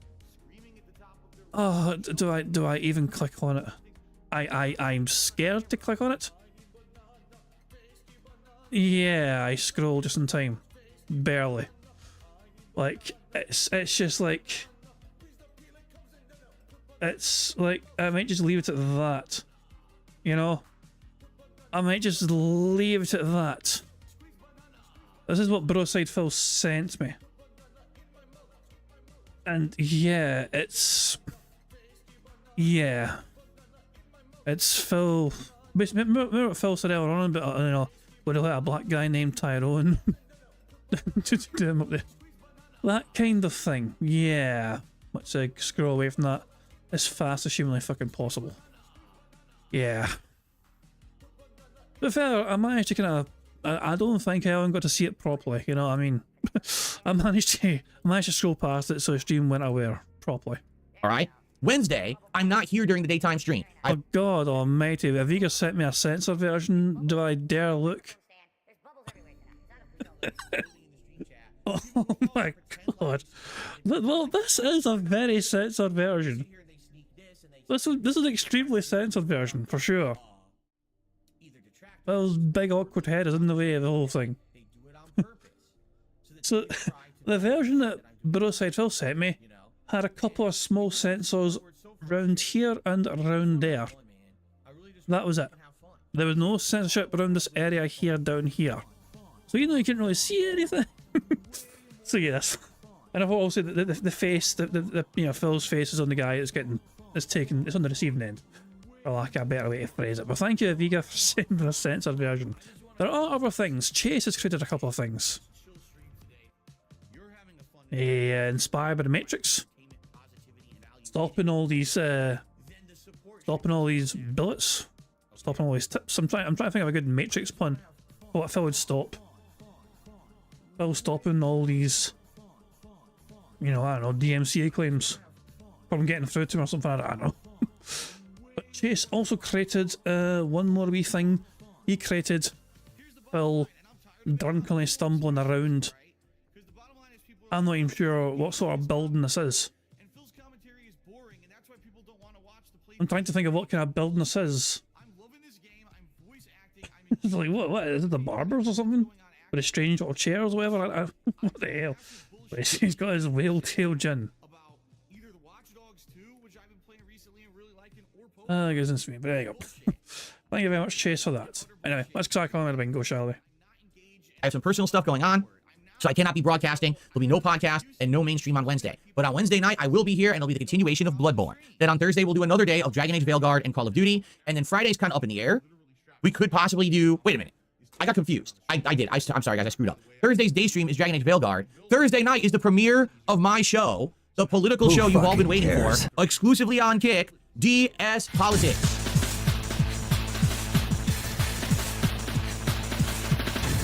So let's talk about it, because now I've officially, scheduled it, and I want everyone to obviously be excited for this, all right? So how's this going to work? First of all, the show will be around 7 p.m. Pacific time on Thursday night. It'll only be streamed on my Kick channel, DSP Gaming Reel. So if you're interested in this brand new effort and endeavor, please be sure to go, follow the channel over on Kick. Nope. It's gonna, you have to follow to talk in the chat. Nope. So please do, all right? Nope. Now, it's only gonna be on Kick, and I'm curious with a show that I'm streaming exclusively on Kick how it'll do. Right now, my no, hold on. He did not fix it. he did not fix it. I will go back and show you, but he did not fix it. It is not fixed. It's still broken as all hell. I don't even think Phil's aware is a problem. He's that incompetent with these kind of things. So yeah, he did not fix anything. Audience is majorly split between Kick and it's gonna, you have to follow to talk in the chat, so please do. All right, now it's only gonna be on Kick, and I'm curious with a show that I'm streaming exclusively on Kick how it'll do. Right now my audience is majorly split between Kick and YouTube, and I can tell you right now the YouTube audience is much bigger than Kick. For example, right now I have over 260. And how is it a real split when YouTube have far more people than Kick? It's a very uneven split then. 60 viewers on YouTube, and I have like 30 viewers on Kick. The other 30. It gets worse. He was averaging like fucking 40 odd before, but now he's only got 30. day when I was doing the PS5 Pro stuff, I had over 400 viewers on YouTube, and I had like 50 viewers on Kick, right? Wow, look at you going viral. This shit doing numbers. So that's what I mean. The audience still seems to prefer to stay on YouTube, but in this case, it's a Kick exclusive show. Since it's politics, I want to keep it off DSP gaming and out of my gaming content whatsoever. You won't hear these kind of topics discussed on this channel, right? So if you have absolutely no desire to talk about politics at all, you can just not show up, and you're good. It won't spill. I'm telling you right now, the content will not spill into the other content that I'm doing. You're not going to see political content, here when I'm doing my podcast or when I'm playing games and stuff. It's going to be saved exclusively for the show. In fact, it makes sense. If anything's happening in politics, save the topic for the show, right? That's the time to discuss it in detail, all right? So that's going to be fun. If you can make it on Kick on Thursday night, it's going to be about 2 hours. Now, what will the topics be that will be discussed? Who so I have 3 hot fucking topics to cares? talk about this coming Thursday night. Well, but Phil, this is DSP Gaming. Don't bring up the topics of politics on DSP Gaming. That's not what people go to DSP. He's broken his promise immediately to his audience by talking about the political topics he's going to talk about on his gaming channel right now. Topic number 1, how did the Democrats manage to lose the 2024 presidential election in the United States? And I'm going to have some stuff to watch with you, and we're going to react to a few things together, and we're going to talk it out. It's an interactive show, to make this clear. Yes, I'll be talking about... Well, let's make this clear. You guys are meant to give me tons of fucking money while I'm talking about my shitty political takes. Politics and the like, but also there's going to be people who are going to be able to chat with me, and I'm going to be doing shout outs for contributions, and it's going to be an interactive show. So I'm sure many people are going to have different opinions and things to say about this topic, okay? So that's number 1.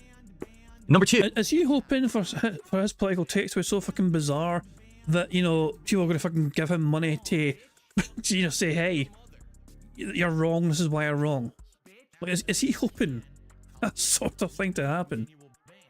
2. We're also going to be doing a topic. Listen to this one.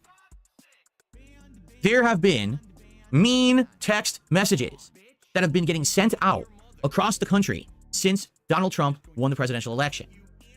And for some reason, actual mainstream news is covering it. I want to show you the mean text messages, and we're going to analyze them. I guarantee you, he is going to fucking turn this on to himself and say how he gets worse messages every single day from trolls and detractors. And talk about them today on the show, because yes, they are incredibly politically powered and charged, and I couldn't believe I was seeing this as a story in my local news, and they keep running with it and even adding to the story, and I'm like, what? So you're gonna see, I don't want to spoil the story, I want to save it for Thursday, but when you see this, you're gonna be like, what the hell? And then another thing, there's one other thing that we're gonna talk about. I don't even know how to go about this because it makes my jaw drop. So now they're saying, get this, if you want to do charity, you have to do it in such a specific way to be sure that you're being culturally sensitive. I won't even go further than that because I want to show you the details of the story, all right? So this feels more like a woke sort of topic than a political sort of topic, if that makes sense. I don't know. That doesn't feel... I'm not getting very many political vibes from that sort of last topic, personally. this is going to be a very interesting show on Thursday night, okay? Nope. I hope you'll join me exclusively on Nope. Kick on DSP Gaming Reel this Nope. Thursday, 7 p.m. Pacific time for the first ever episode of DS Politics. No, I'm not. I'll piece the fuck out from that, and I'll watch the fucking Memoji compilation a day after. All right, enough of that. So anyway, yes, so that's going to be a fun one. And now what I'm going to do, after the show ends, I'm going to clip highlights and segments from the show, and over the course of the week, I'm going to have those go live over on the DSP Reacts channel. So there won't be ongoing content anymore of the random clips stuff from my DSP versus the Internet show, because we're retiring that on Monday. But now every week, you'll see highlights from the DS Politics show on DSP Reacts over the course of the week. Okay? She'll be available on demand. Say the words on demand, you fucking dick. I think this is a great way to go about it. That way there will still be content on the channel for the time being. All right? Now, what we're going to do excuse me, what we're going to do on the show, we're going to discuss ideas of how people who basically support my content will be able to be a part of the show. So basically, Give me your money. Give me your money. For example, here's what I'm thinking.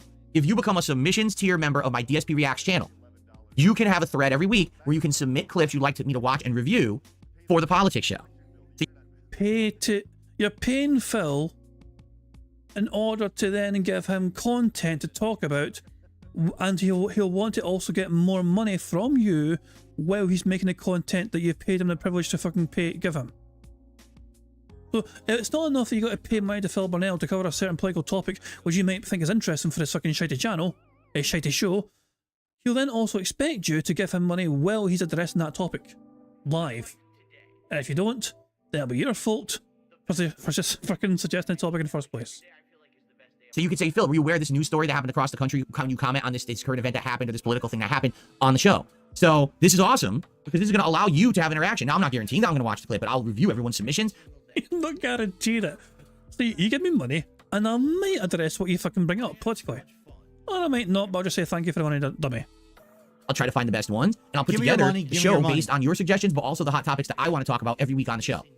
This way, there's still incentive to become a member on the Reacts channel. It won't just kill the channel entirely overnight, all right? But it'll only affect the submissions to your memberships. What we will probably do is the Ultra members may have some input into the upcoming long-form React shows that I'm going to start doing in December, okay? So it's a big shift, I know. It's not clips reacting anymore. We're going to have political stuff every Thursday, and then we're going to have long-form reacting going on at some point, all right? Pretty good, right? All right. So I'm excited. I hope you are too. DS Politics premiering on Kick exclusively Thursday night, and then you can see the clips for it over the course of the week on DSP Reacts. And starting next week, after this first show ends, is probably when we'll start, hey, let's start doing content let's start doing incentive where if you're a member on the DSP Reacts channel, you can now submit clips for the political show. Okay? Fair enough? I think that would be good. Okay, now Friday. I'm even here Friday, so I'm here today through Friday, okay? Friday's day stream, maybe Call of Duty, and it may be a major stream of it. And then Friday night, I think I want to bring back Friday Night Fights, Street Fighter, which is what we were going to do last week, except the PS5 Pro showed up, right? So, yeah, and I got to decide, do I want to play Marvel vs. Capcom 2, or do I want to play Street Fighter 6? I'm not sure. At this point, I'm like way far removed from fighting games, and I got to bring them back into the rotation.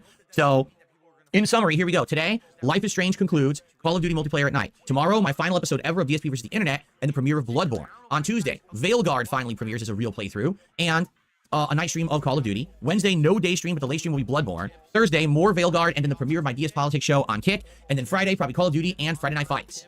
Sounds like a pretty good week, doesn't it? Now, keep in mind, there are new games coming up. Next week, I think, is the launch of Microsoft Flight Simulator. And once that's out, I'm going to be having that in my rotation as a chill streaming game. I think that would be amazing to have a fun chill streaming game where you can fly all around the world. Cares? And you guys will be able to suggest places to go and check out. Yeah, that's on the 19th, exactly. Okay, and then after that, there's some more games coming out. We'll talk about those as they come out. And also, of course, as I said, Thanksgiving week, I usually do like a Thanksgiving special. And I also usually do a Black Friday special, and we'll start talking about that daily as well to get your ideas of what you'd like to do during those streams. I'm being asked, when's DSP Tries It? DSP Tries It would be Friday, right after that first stream of Call of Duty ends. If we hit all the goals, like I said, it would be, I think, 10 streams, so it would be like 67 hit. Then we will order the Decades menu from Taco Bell and do a live DSP Tries It. Okay? All right. That's the week, folks. What a crazy week. That's a great one. That's good variety. Concluding playthroughs, new playthroughs, fan favorites, new games coming in, a brand new show premiering. That's an exciting week. I hope you guys are pumped. That's good shit, in my opinion. Like, I'm really stoked for this one. So, I feel like now we're kind of getting back into, like, the groove of exciting stuff. It should be fun. As opposed to what, Phil? Because you said the last fucking few months have been incredible for you. Are you trying to say they actually weren't that incredible for you after all? Okay. What's funny is Felix the Maid says, you can't do legit politics on Kick. You better off streaming on Rumble if you want zero issues because of terms of service. What exactly is it you think I'm going to be saying? I'm not, listen, my political show will not be offensive. It's not me going on saying, well, by the way, I don't stand for all these things and screw these people and they're all, you know, what? Have you not listened to words that I've said for the last, like, 16 years? That I'm not that kind of person. That I want people to be happy, that I wish that everyone could be happy, because if everyone was able to be happy, probably people wouldn't be at each other's throats and we wouldn't have such a divisive time of our country right now. Like, what exactly do you think I'm going to say? Hello, Jew? On my political show. I mean, do I sound like a political extremist to you? Sometimes, yes. You've had quite inflammatory views before. Yes. Like, what the hell, dude? And keep in mind, the people who have been doing... Oh, Phil said, dude, fantastic. Burger. 5 in a row. That's concerning. Also, now he's going to compare other people, as in, like, I can say this because those people say it. Like, what the hell, dude? And keep in mind, the people who have been doing politics for ages are the ones who got me on Kick in the first place, right? Like, this is not over. Oh, by the way, I'm just making this crazy decision overnight.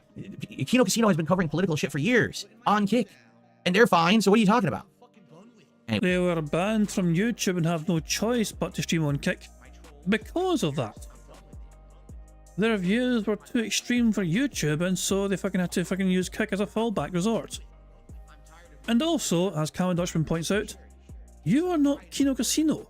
As much as you fucking wish to believe that you are as pertinent as them, and as big as them, and as much of a big fucking deal as they are, the simple fact of the matter is, you ain't shit, Phil. Anyway, all right, so good stuff there, and I hope that you guys are excited for the week. It's going to be a fun week. Still Splinter had done a €2 super chat. Says, what specs is my gaming PC? I think he's seen it because there's a PC command on the YouTube side of things you can use, and it gives you all the specs of my current gaming PC. Thank you, Still Splinter. You're the first super chatter of the day. And that gets us up to 30. But apparently, so like I was saying, Phil said, what are you talking about? That counts to me. I do accept what are you talking about. It doesn't have to be what the fuck isn't necessary, you know. But as long as the main what are you talking about is there, it counts. So yeah, I'll take that in, my bad. Burger. There we go. 5 in a row. That's concerning. Phil saying what are you talking about still acceptable to me. Thank you, Still Splinter. You're the first super chatter of the day. And that gets us up to 36 bucks of support. All right, so now that I'm done with that big segment, let's take a look at how we're doing today. We currently have 275 viewers on YouTube and 40 likes. Are you seriously? Hold on. So you just added your most recent contribution, and so which is basically fresh off another bag, essentially. You've rented your debt heads already. You've got your most recent contribution added to the stream, and you immediately follow that up with an audit of your views and engagement. Although I won't say the word engagement because he's a fucking prick. Now that I'm done with that big segment, let's take a look at how we're doing today. We currently have 275 viewers on YouTube and 40 likes. 40 likes? Now come on, guys. If you're on YouTube, give the stream a like right now. Let's get that up to at least 50 likes in the next 30 seconds. And let's get that up to 100 likes by the end of the show. Right? By the way, I don't count. He is begging for likes here, but I don't count that as a beg. When I've got a beg counter, it is specifically for fucking money. Phil could have 1 billion likes, but I wouldn't press that beg button because he gets no money for the likes. He does get money though when he's fucking begging for money. You know, the likes doesn't give Phil money, but the fucking super chats and kick subs and all that shit and tips like that all does give him money. Right? I mean, come on. If you're here and you're enjoying yourself, click the like button. The engagement helps this channel tremendously. And Phil said engagement, there we fucking go. Burger. 5 in a row. That's concerning. Yeah, I actually said I engagement. Fucking hallelujah for that. It helps the channel be shown in YouTube search. Come on, click that like button right now. We're already at 45. Let's get it to 50 immediately. I said the next 30 seconds, we're 15 in. Let's get it to 50 right now, and then let's get it to 100 by the end of the show. Fucking count the seconds before the fucking lights come in. What sort of fucking greedy ass little pig fucking just demands fucking likes from his audience immediately to fucking get what he wants? And by the way, guys, 100 likes in this bingo stream means you get a free space. Hint, hint. How are we doing over on Kick? I'm just curious, because Kick does not update properly for me. Like, I mean it. Like, I'm on it, and I'll be watching, and it'll say I have 10 viewers, and I refresh, it'll say I have, like, 30, 40. We have 37 viewers on Kick. That's cool. All right, so here's the deal. By the way, 50 likes on YouTube. Thank you. I knew we would get it. Let's get some support going. Currently, we're at 36 bucks. Let's get our first big tip of the day. Right now, our biggest is $2.94. Jesus Christ. He doesn't just want a tip. No, no, no, no. A little small tip will not fucking do it for him. No, no.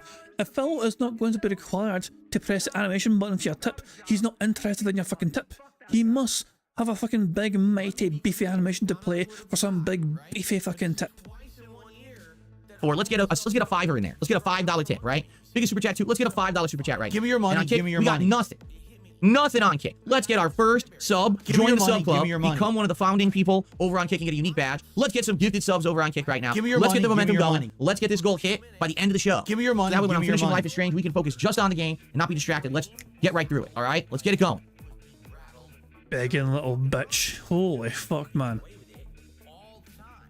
Jesus, man. Steve, apparently you were name dropped in Phil's chat. You know, Phil's chat apparently name drops you. And Phil's apparently ranting and raving right now about something or someone. Is it go get him, King? Well said or whatever, you know what I mean? People are fucking going mental and apparently you're getting name dropped, Steve. I don't know. I'm trying to see what's happening in Phil's chat here.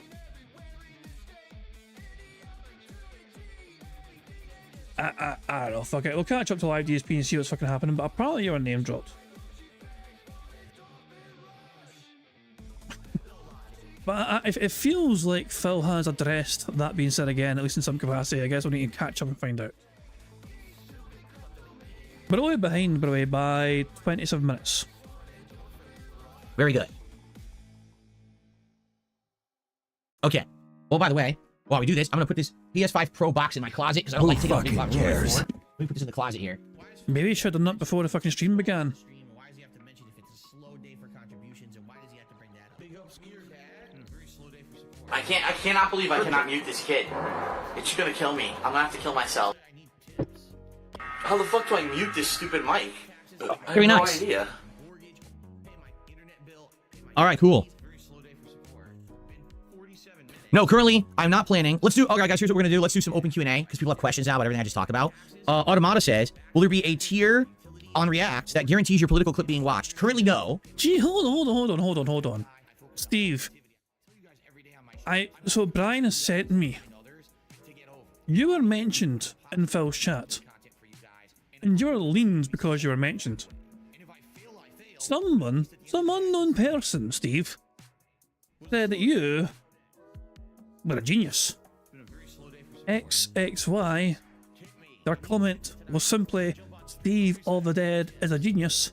That person apparently has been leaned. That seems a bit unfair to lean somebody just for fucking, you know, claiming someone's a genius. Now, is Steve the Dead a genius or not? Debatable. Debatable. He's a smart lad, but genius is a very strong word. You know, a very strong word indeed. You know, I don't know about that, you know. Jeez. I don't think it's in his chat anymore. I'm looking up it right now, also, you know. I'm looking for a user, XXY, but I think they're gone. I'm looking up some more. When did this happen? Like, how long ago did it happen? I keep going up some more and still no sign of it. So yeah, it looks like XXY. I mean, I'm back now. It was like 17 minutes ago. So. Jesus, man, yeah. I've gone back 17 minutes, there's no sign of it, you know, so I'm pretty sure that I definitely got leaned. Jesus, man. This fucking face and all. Screw it, we'll get a thumbnail of his face, 2 seconds.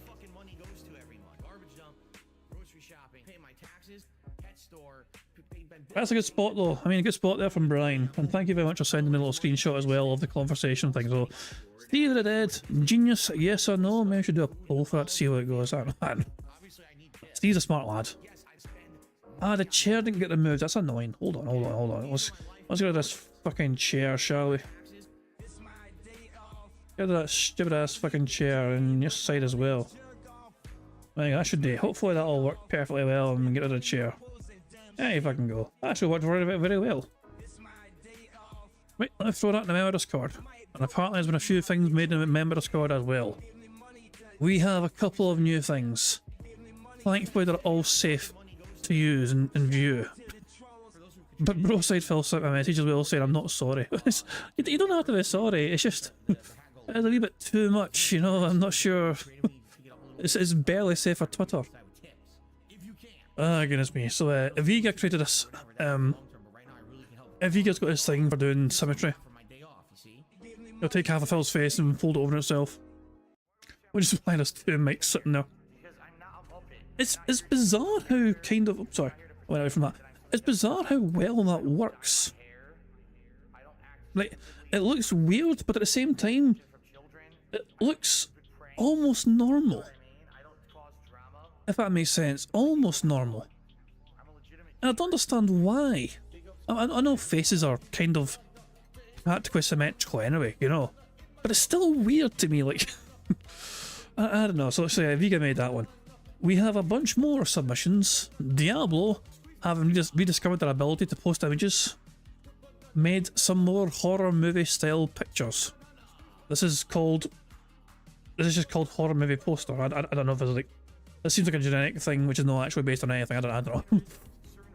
Oh, I also made something from Fright Night. Some very good reasons to be afraid of dark. Fright Night. And he also created a close-up image in red of Phil's weird-ass forehead. I don't understand the inspiration for that from Diablo, but it is what it is. Tacozilla had some fun with Phil's face, and look, the most recent Ant-Man movie. This kind of figure here, this bizarre looking face figure here. Quantumania. And it's just whatever fucking character this was fucking called. And Takada also had some fun with whatever the hell this is. This is from Doom? I don't know. But yeah, we had some fun with that. Vega hopped in the act and made this. Private fucking pile. I don't know. Chase has got involved in the act as well and got back in with us. This is... I'm surprised. I don't know what you did for this one, but this works really well. Like I don't know if you had to do anything. It feels like you had to do something very unique to make this look as good as it did. And I don't know. It's something about this image chase. Like, did you stretch out the head? I don't know. You get what I'm saying? Like the bottom half looks normal, but it looks like he's like stretched or morphed the top of it or something. I don't know what he's done with this. But also for the Frankenstein's monster kind of thing, it works quite well. Frankenfell, yeah. They morphed the eyes. I don't think it's just that though. You liquefied. Oh, it works. Whatever you did, it works really well anyway. Whatever you did. But there we go. There is more. There is more. Diablo created a couple more things. A Friday the 13th inspired picture. With his creepy ass face in there. And also, just, you know, just because why not, a wanted image poster. He wanted 6 million. Pay or ban. Chase created one more thing as well, which I have no idea what the reference is for this for. I'm not sure what the reference is here. I don't know what I'm looking at here. I assume it's from like a video game series of sorts. I don't know what this is. Kind of cool effect, but yeah, I don't know what this is from. And Diablo had some more fun making an in the dark poster. You can run, but you can't hide in the shadows. Jade. Jesus, there's even more. Fuck me, man. Aviga having some more fun with the symmetrical side of things by making 2 variations. He made this version, and he made this version. Mike Wazowski. So yeah, I think I prefer. Jesus, man, so many images. Chase created this. Not sure how I feel about this.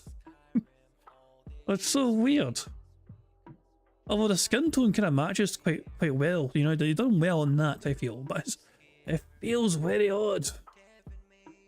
It's such a fucking chubby face and a strange way, small neck and body. I don't know. And Diablo, inspired by Vega, decided to fucking demonize it. So there we go. There we go. It's like, Jesus Christ, how many pictures was that? Okay, first of all, we had a screenshot. Then we had that. And that, and then that, and then that, and then that, and then that, and then that, and then that, and then that, and then that, and then that, and that, and that, and that, and that, and that, and finally that. Jesus Christ. So many images. So, Jesus. I'm glad I got through some of them now, because, you know, imagine waiting to the end, it's like, okay, here's another fucking 20 minutes to scroll through everyone's incredible artwork. But there we go. It's a good little derail from Phil as well. You know, it's good to fucking distract ourselves from Phil's boring ass fucking time. He had nothing today. He had nothing of value or substance to talk about today on his podcast. Let's imagine we went into Q&A straight away. And it's going to be like, you know, at least 30 minutes of Q&A to go. The whole point is, I want to be talking about topics that I feel like I can add to. So let's say people submit clips, and there's like 30 clips to review, and I skim through them all, and I pick 5 to watch on the show. I'm not going to be like, oh, 30 people can submit clips, now we're forced that the whole political show is me watching the clips. Then it's just back to being DSP versus the internet again, right? And that's not the point. That's not the point, okay? So, yeah, we don't want to do it that way. Did it fit perfectly? It did. The box fit absolutely perfectly in the closet. There was a spot, and it went whoop, right in. Like books on a bookshelf, it just went zoop, fit right in very nicely. Who fucking cares? All right. I'll see you tonight for Call of Duty. Sounds good, no CPL vibes. Could I do a presidential tier list based on my knowledge? It would be a pretty short list because I only know about presidents who did things while I was alive. I really am not a presidential scholar. Been alive for over 40 years, you fucking moron. In that regard. Cool. What's up, Perry? How you doing this morning?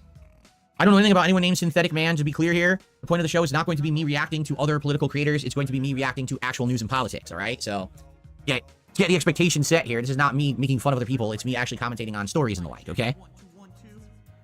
All right, we've got I can't even say how do you pronounce this. Arcadia. Arcadia has gifted a sub over on Kick. It is the first gifted sub of the day. Thank you, Arcadia.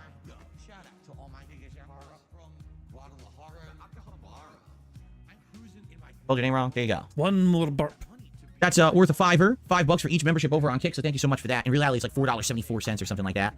So thank you for that. And I even have an animation for you. I have animations for subs on Kick. So thank you for that. Appreciate that very, very much. Go on, beg some more. You just got given something. But fucking beg again anyway. I also just received a $6 tip from Dankside Venus. So that's our biggest tip of the day. Thank you to Dankside Venus for a $6 tip there. Let's get that up on the leaderboard and a nice animation for you. I almost updated the wrong section. There we go. Beg, you prick. So now we're up to $47 of support and climbing, almost a third of the way to our goal. Let's keep that momentum going, everyone, so we can hit that goal. And felt the trolls and keep the streak alive and do this fun reward on Friday, right? Cool. So, the funny part, Cosmos, like, he says, so how much engagement do you think you'll get on Kick for the show? And do you think it'll be a success? How do I know?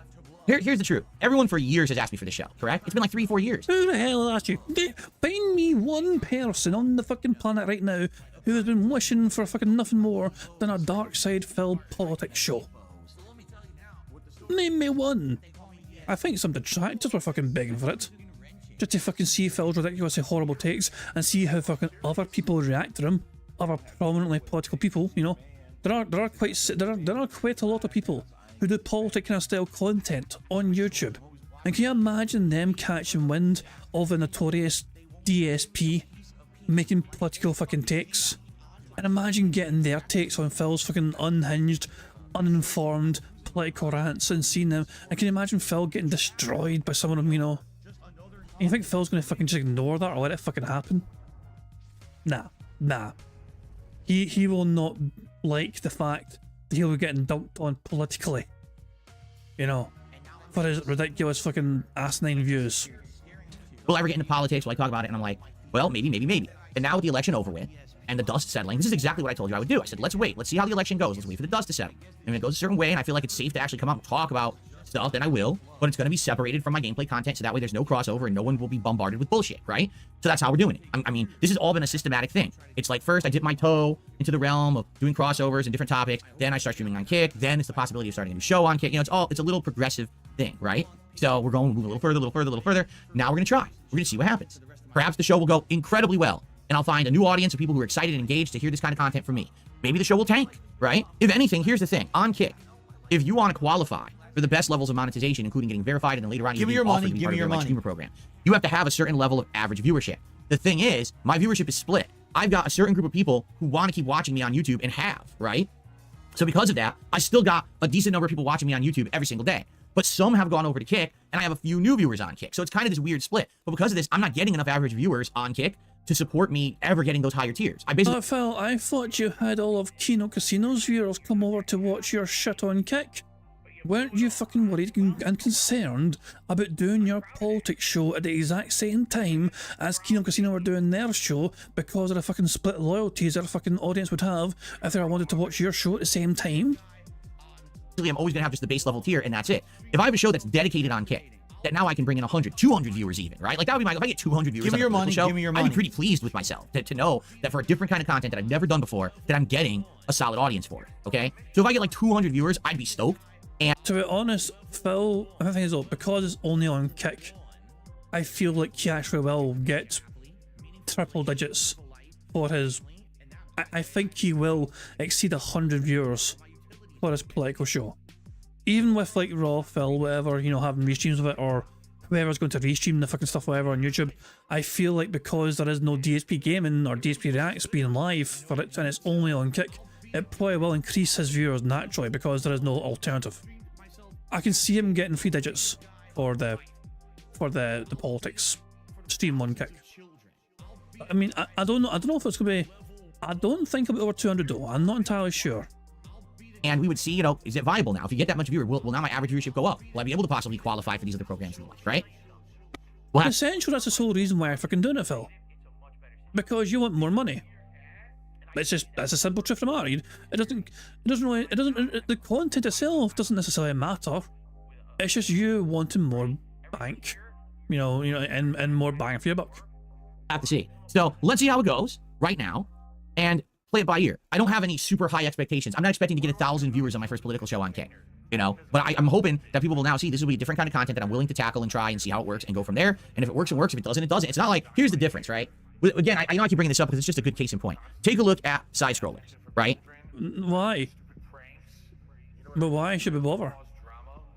They tried to bring back, I say they, it was just Craig because he brought back no one else from his original show. He tried to bring back a gaming show and it flopped. Why? Because he's not a gamer. He tried to bring back a pop culture and gaming show with no knowledge of games. I mean, why did you think it was going to work? It was idiotic, right?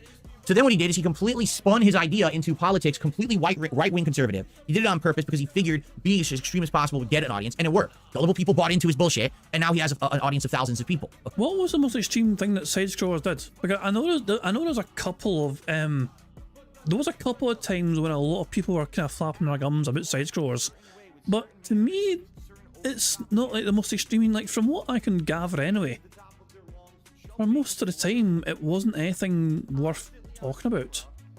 At least in terms of it, there was nothing massively inflammatory or whatever. It wasn't like fucking Alex Jones' version of like fucking YouTube politics or whatever. So yeah, sometimes they fucking talk to people involved in the gaming industry, like the fucking person with Tetris and all that crap. I don't know. It's like, yeah, I stopped watching fucking side scrollers a long time ago though. Like pretty much as soon as Craig started trying to fucking make multiple monetized H streams, I pieced out from there. Okay? With me, I already have a successful business. Right? I'm not failing. I'm not trying to bring something back that's failing, so now I have to run towards this topic and banking everything on it. That's... Yeah, you actually are, Phil. Why do you think you're fucking doing this now? Because gaming is fucking dying for you. The attention you get playing games on your gaming channel is fucking plummeting. Why do you think you have special clips fucking talking about things in your fucking podcast that are getting more interest in your gaming? Because no one gives a shit about your gaming. DSP gaming, but the gaming is fucking dead. Long live the king of hate. It's not my case at all. I'm kind of the actual opposite, right? Where I already have success. But now people are asking me as I grow up and I get older and more mature to delve into other kinds of content. I've tried reacting, now I'm trying political, we're trying different things. And we're gonna see what works and what doesn't. It doesn't have to work, but if it does, I'd be happy to now be known as not only a podcaster and a gameplay streamer, but also having a successful political show. I'd be happy for that. But I don't want it to be my end all be all. Like I said, I think doing it like once a week right now is perfect. So basically what you're saying is this is not your fucking passion, but you're willing to fucking give it a go anyway for the sake of fucking money. I'd rather see somebody fucking do something they're passionate about, Phil. You're going into this with a very half-hearted fucking mannerism. It's clear you don't really care about this in the fucking first place, but you want to try and fucking make big bucks and you want to fucking qualify for that special fucking kick program. You clearly don't have a desire to fucking do this, so Phil. I personally, a little bit falls flat in his fucking face. It'd be different if you actually had a genuine fucking care about this fucking topic or whatever. If you care about fucking politics, you care about the fucking state of your fucking country, you care about certain fucking hot political fucking talking points, like women's rights and abortions or whatever, I mean, that kind of thing. It'd be different if you actually gave a fucking damn, Phil, but you don't. We could save up the interesting topics of the week, talk about all of them in one show, as opposed to, oh, every single day I gotta be bringing this up and scraping the bottom of the barrel for content. I don't want to be doing that. This will allow me, especially if you have input, if people are submitting clips and things, it'll allow me to try to take in information from other places and weigh and balance the stories I want to talk about and cover and things like that. So that's how it's going to work. I don't have any over-the-top expectations at all. I would be happy with a couple hundred viewers if we can even get that. And obviously for the show to be supported, it's going to be a normal stream for me. So I'm going to be looking to hit my goal or whatever. As long as all that happens, I'll consider it a success. Diversity right now, diversifying my content. Oh, that's an interesting thing. The kick political show could kill the streak because he only has kick. It won't have super chats or memberships to fucking lean on. It would rely solely on tips, which is massively down, and kick subs to carry him through it. If he's going to keep hitting the goal, it'll be primarily through kick subs, because most people don't seem to fucking care about tipping anymore. Although the very first one, though, I can imagine some sort of fucking real tip. Here's $100, Phil. Congratulations on launching your political show. Who fucking cares? It's gonna work way better than just doing one style. Okay, I tried the interview thing. I'm gonna be honest, people are pussies. They don't want to be interviewed because they're... So as a person that fucking ran away from doing interviews with fucking people like that being said, people are pussies. I'm gonna be honest, people are pussies. No, Phil, I guess I didn't want to fucking be used by you. You're chasing some big massive fucking names to come on your fucking shitey wee fucking channel. So you can fucking make bank off them being on your show. Maximilian dude, please come on my show. Nah. I was like, oh, who else can I ask? Wings and Boogie, please come on my show. And Boogie just fucking drove you insane. Yeah, that's going to really endear yourself well, Phil, to future fucking potential guests on your fucking show. Let's hear that again. Let's hear this professional podcaster, this professional interviewer. Mr. I've been doing this for so fucking long, I'm super fucking successful doing it. Let's listen to him again say that. Or whatever. And as long as all that happens, I would consider it a success. Diversity right now, diversifying my content is going to work way better than just doing one style. Okay? I tried the interview thing. I'm going to be honest, people are pussies. They don't want to be interviewed because they're pussies. And for years, they all wanted to punch down on me. But now that people would actually listen to my opinions and my take and allow me to clap back at people who've been nasty to me, no people want to be interviewed by me. They're all afraid. So they all wanted to punch down on me. Translation, he asked a bunch of fucking big massive names or whatever to fucking go on his fucking shitty little channel, and I either said no to him or I just fucking ignored his ass and didn't even respond. Well, if they were punching down on you, making fun of you, wouldn't it be disingenuous if all of a sudden they said yes, please let me be on your show, Mr. Burnell? No, I guess they stayed true to themselves and still think of you as a fucking joke. So forget that. So we'll do something different. Okay. Please, Phil. I don't ask you for much, but please drop some names. Vent. Go on. Name and shame them, Phil. Please. Oh, pretty please. Some shout outs. I received 10 gifted subs over on Kick from Darkside Pimp. 10 gifted subs. Thank you so much, Darkside Pimp. Let's get you a nice animation for that. The Teb Summit. So yeah, that'll bring us to our $50+ in support. Burger. 5 in a row. That's concerning. Bizarrely, all we have left is one. Although we don't have one left, we have more than one. But we have a pattern of a number one here. Of these of the spaces left. But yeah, we are 5 away. Actually, sorry, we're 6 away from our full house. Well, technically, we are 4 away from our full house because of the 2 free spaces we have so far. Thanks to the begs, we are 1 burp away from another free space though.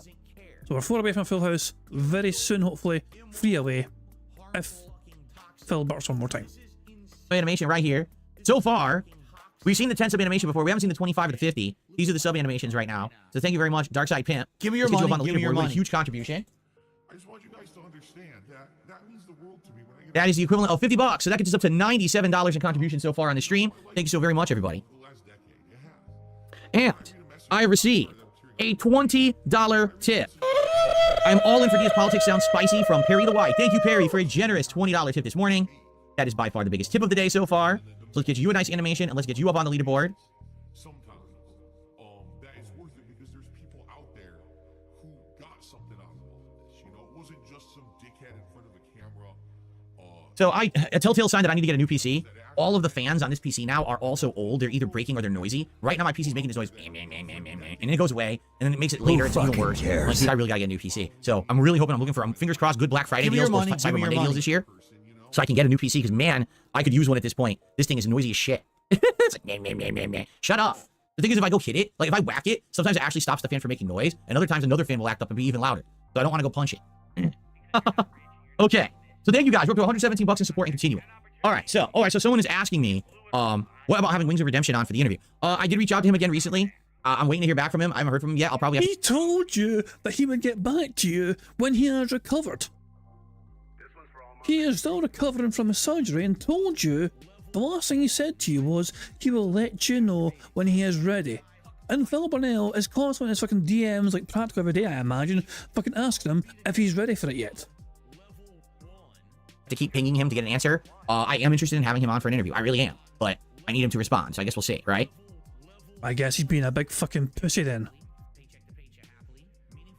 Green Heart says, one thing that I love about you, you always have a balanced, you're a balanced person. You're slow to make changes, but you make them when they make sense, not just to ride a current trend. If you haven't noticed, I am not the kind of guy that likes to jump on viral trends. I'm not the kind of guy that jumps on memer games, right? Oh, I gotta play this game because everyone's playing it for the week and then no one plays it again, right? I'm not about that. And but you unboxed the PS5 Pro immediately, like a lot of viral people would fucking do, and you fucking love playing games on day one, because apparently that's a fucking thing to do. So you kind of are about that in some aspects, you hypocrite. And I want to basically branch out as I get older, but at the right times. If I had jumped on the bandwagon of everyone doing political content when it was hot, then people could easily say he's only doing it for that reason. Now you can see the election's over. Now we have like 4 years where I can ease into this. I can hone my craft. You know what I'm saying? I can get good at it now. And hopefully do something that's a little different from what everyone else is doing. And it could be a good show that people enjoy for my audience. And hopefully we get more. I would love to get some of the viewers from Casino who aren't going to be watching their stuff on those nights because I'm trying. Oh, he genuinely thinks he's a fucking threat to Kino Casino. That their fucking viewership's going to be massively fucking diluted because Darkside Phil streaming on Chick as well. It's a special political fucking show. Oh no, my loyalties are torn between Kino and Phil.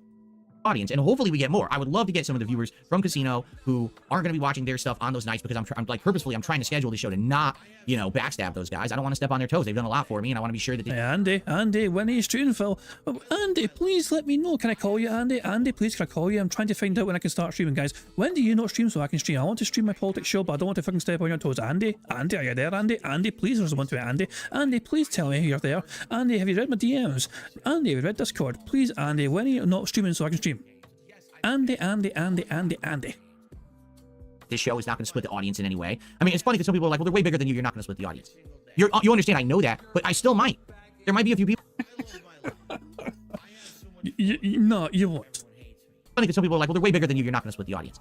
You understand, I know that, but I still might. Nope. There might be a few people who want, dude, I want to see Phil's first show. Casino streams several times a week, the same kind of content. Phil's doing this for the first time. I want to see it. That can step on their toes. You might have people come support me instead of them. I don't want that to happen. That's fucked up. Right? I owe those guys a lot. Give me your money. So that's why I'm trying to do it in a way that it doesn't split on them. You know what I'm saying? Bookworm's correct. He says if Phil had done an election night coverage stream like that, he would have made like $500 to $1,000. You're right. I would have. It would have been the same as like me doing one of these marathons. Look, the Halloween marathon, I made over $400 on the stream, and with the revenue from the ads and everything, I made around $500 that day. You know, any big marathon I do, I make a good amount. That's what I would have made if I did a politics stream. You know, but I wasn't there yet. Maybe now, you know what I'm saying? Now I can, if we're gonna cover this stuff and regularly have content about it, then I can do that kind of stuff, right?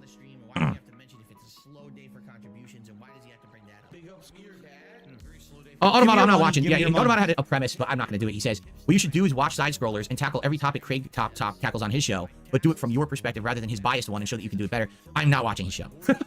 There's absolutely 0% chance I would ever watch that fucking fake-ass grifter show. You know? I'm not an idiot. But then, in that regard, if you're not going to watch it, what gives you the right to critique it if you don't know what he's saying? It's actually a solid suggestion. You fucking punch down all the time to side scrollers on a regular fucking basis. This would be a chance for you to fucking demonstrate why they're so bad if you're so good. But you're not going to do that because you have actual no fucking ability to... Let's be fucking real here. You're just fucking terrified of taking Craig on directly. It's a battle of wits and you are very fucking outgunned. It's just incredibly preposterous how dumb people are and get fooled by stuff. You know, it's just as bad as my detractors getting fooled and sending the dude money. Now you got dumbass conservatives who believe that he's for real too. I mean, they're just so dumb and gullible. I'm not even watching for a second. I'm not even giving him a second of attention. Okay. But you're gonna fucking mention him on a daily basis on your fucking podcast. Alright. Okay. But here, Double M, see again, Double M doesn't get it. He goes, yeah, but let's say you take a few dozen viewers from them, right?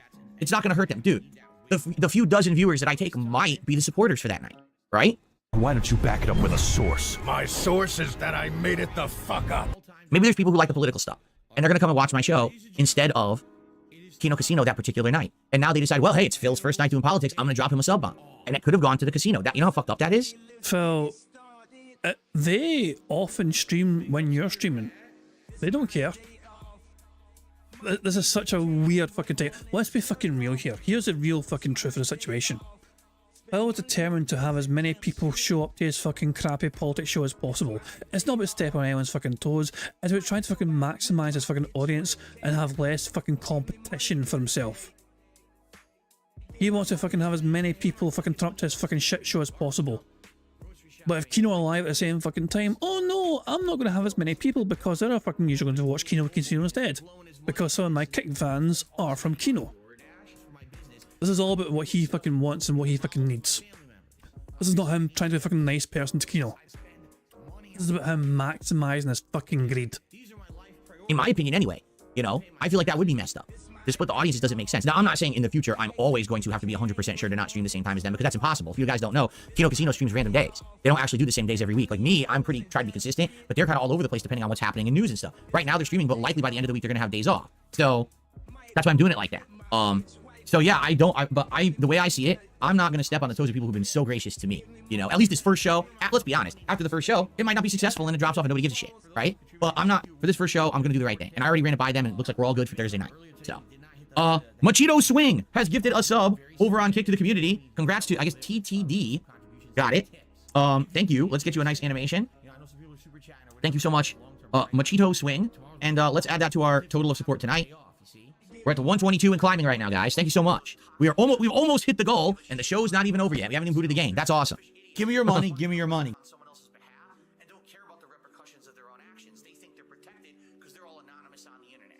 I have X on top of the Mega Man 2 building, but it should be a visual Mega Man rock. It is. This is the 16-bit edition of this background. I have many different editions of this background for the show. You probably haven't seen them all then. Okay, hold on. There you go. See? I have different versions. So this is supposed to be 8-bit. That's 16-bit. See? Here you go. Good observation, though. Good eye. But I have all kinds of variation. Who fucking cares? Very cool. Would I consider eating shakaroni pizza from Papa John's for DSP Tries It? I mean, here's the thing. I wouldn't be against it, but it's just a pizza, right? Like, if you go to Papa John's, it's literally just a pizza. It's not even like something special. Extra cheese, extra pepperoni, extra large. It's just a fucking pepperoni pizza. There's nothing to it. I don't even know why that's exciting. Like, they could have just called it the extra large pepperoni. There's not even a gimmick to it, right?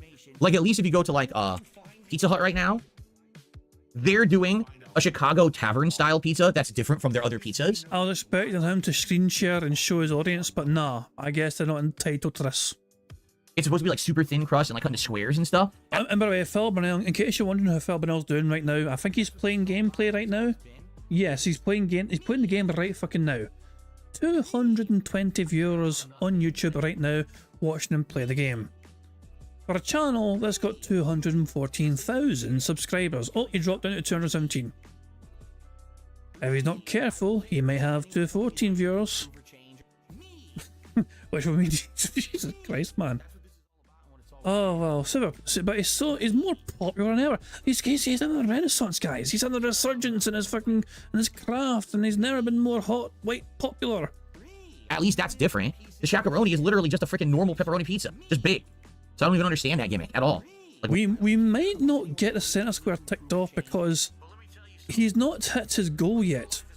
As of right now, Aviga has told everyone that he's not hit the King's Call for goal. Phil usually says the word king when he hits the goal and celebrates. He might say the word king, you know, if he's really fucking desperate for it, you know what I mean, towards the end of it, who knows, but yeah. Usually, if Phil gets a goal hit straight away, you know, before he starts fucking gameplay, he will mention the word king. Hooray, you filled the King's Call for us, not shit, you know, but yeah.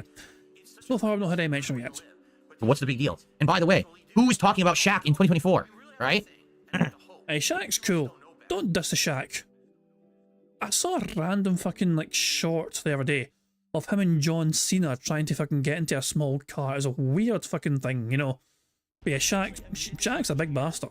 I'll say it again. I actually do play some mobile games. I do. Jade, how you doing? He says he just got back home from a convention and he's gonna go see. And he's did you see Venom or are you going to see Venom? Cool. I hope you had a good time, Jade.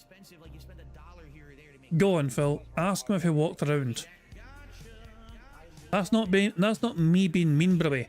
Phil, when Jade returned from Disneyland, said it was fun to walk around it before to him. Yeah.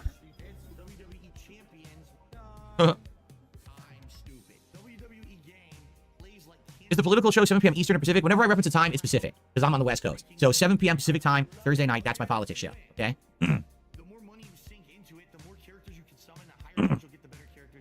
I did too. Yeah, Shaq has some kind of candy at the store too. Whatever you say.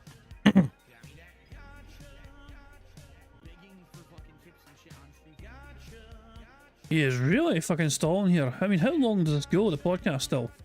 So I'm behind by 42 minutes. 10 minutes later, 15 minutes later, 20 minutes later? Oh my god. So he's at nothing. So this is dead right now, essentially. We still have 25 minutes to go, and he's got nothing going on. We have 25 more minutes of this. Of nothingness. I'm going to assume that a fucking person's going to trigger a rant or two. All right.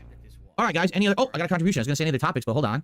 I received a $4.20 tip from Lady Charisma. I've actually made a kick account for this, but I fear chat might lean too much to one side. I've seen stuff in chat over the years. I hope we're just trolls. Nothing. And that is Phil's final contribution he's had come up to right now, live.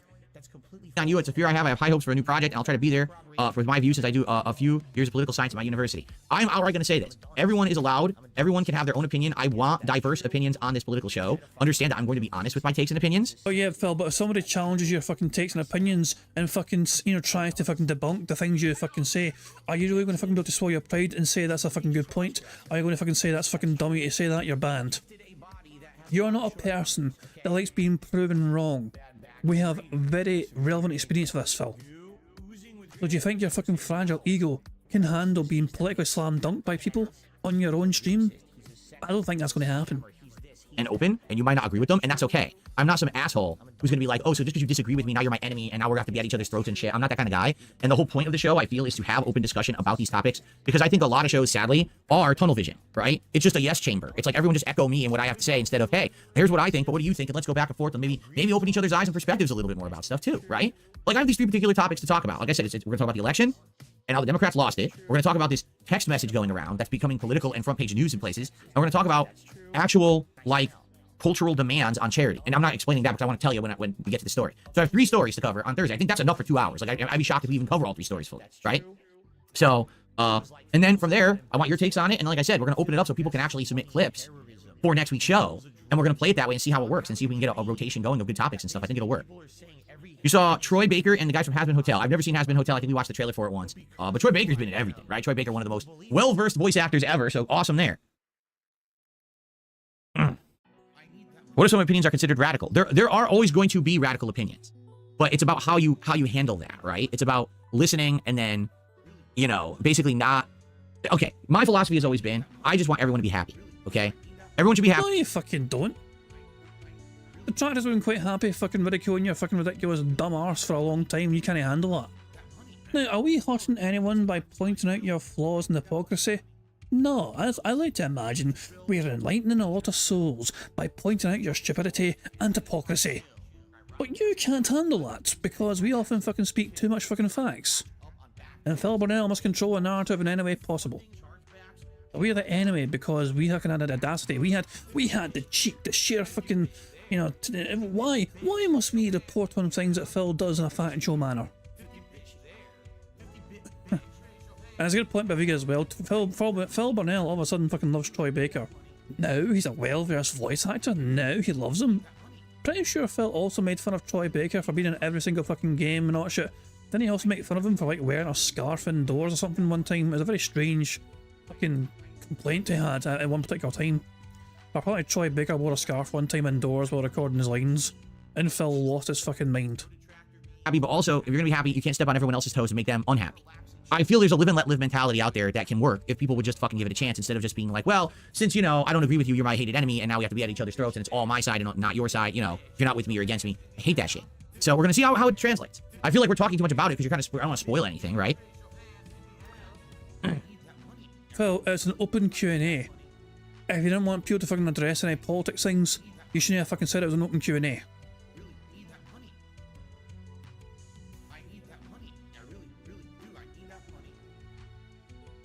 You want me to convert the lefties in my state for the next election? Good luck.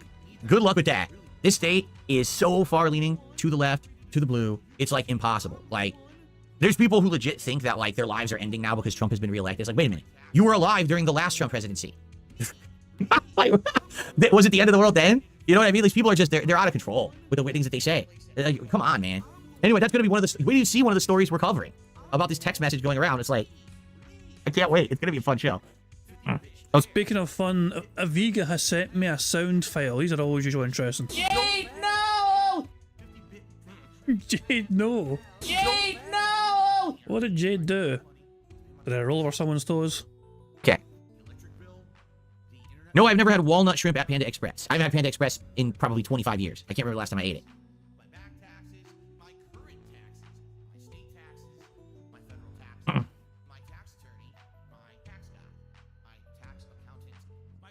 I've never had a persimmon. I know what they look like, because I've played Pikmin, and it's one of the fruits you get in Pikmin is a persimmon, but I've never tasted a persimmon. Darkside Pimp says in 2028, convert all my detractors into attractors. No, I'm telling you, you have no idea how funny it is. So now the detractors are falling apart at the seams and becoming the lolcows themselves, and they don't. And explain who? Like Super Crazy, yeah, he fucking basically just fucking, you know, is burned so many bridges now with the fucking the fucking pretend lawsuits thing, whatever, you know. But other than that though, who else? Like, I'm still doing bingo, Detractor Beam are still doing their thing, that being said, I'm still crushing it as well. Aviga's still not going to bed, you know. Broadside Phil's still fucking crushing it with the fucking, you know, the weights, you know what I mean? The detractors are still enjoying doing detracting, you know what I mean? Well, you know, and Tevin's still doing Tevin things, you know. Evil AJ is still enjoying doing his thing. Like, life goes on and nothing really seems to much have changed, you know. The detractors are still enjoying themselves to their fullest. Don't get it because they live in such a tunnel vision world of, you know, hand holding around their own campfire, singing Kumbaya and circle jerking each other for the last 5 to 10 years. They've had it good. Now it's falling apart. They're being exposed for their unhinged nonsense that they do every day. I'm telling you, this fucking Twitter account is getting their goat so fucking bad. It's fucking hilarious. Okay, Phil. Like, did you know that at one point there was an 8-hour-long marathon podcast about my cat? Steve did not make a marathon-long podcast about your cat. He made a marathon-long video. An 8-hour video about your cat, which was recorded in multiple different segments across what I imagine is a big number of weeks or months. He puts a lot of effort into these big mammoth fucking videos, alright? It's not some sort of fucking one and done recording session for him. You know? Takes a lot of time to fucking record them, get the fucking relevant clips for it, you know what I mean? And then the editing as well. It's just, you know, I've seen some of fucking the files that he has done. But yeah, Phil can't handle the fact that, you know, the detractors care more about the welfare of his cat than he does. I've also been told to check Discord. Give me a second. Yeah, I've been told to check Discord. This dude is a piece of fucking garbage. Yesterday was a really slow day for me on stream. No, but Diablo's made a couple more things on Discord. Oh, there's been a few more. Jesus, hold on. Christ alive, hold on. Alright, there's a few more things that was made. We'll try and go in a wee bit of order here. Funny made this. Your sponsorship means the world.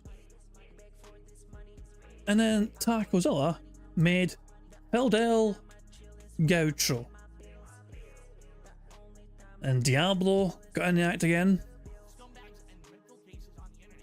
Very dark, that image, you know, very, very dark. We got a close-up of it, you know, just on a mask on its own. Then Diablo decided to kind of channel his inner, you know, 1940s German soldier. And Tacozilla got back in the act by creating this. It's a really large face on a small head. Oh, Jesus, that's so weird. And Diablo had a few more things. He created the corner demon, as well as just the kind of fell demon. So this is one fell demon, and this is another fell demon. Very atmospheric and all that jazz. So there we go. That's the latest member submissions from the Discord. Good stuff indeed. Anyway, let's crack on with bingo, shall we? And see Phil talk about Steve the Dead and that being said or whatever. Like, did you know that at one point there was an 8-hour-long marathon podcast about my cat? Yeah. And this thing's now being exposed and people are saying, no, that's a lie. So then people will link the video and they'll be like, yeah, it was a video, Phil. It was a video, not a stream. What?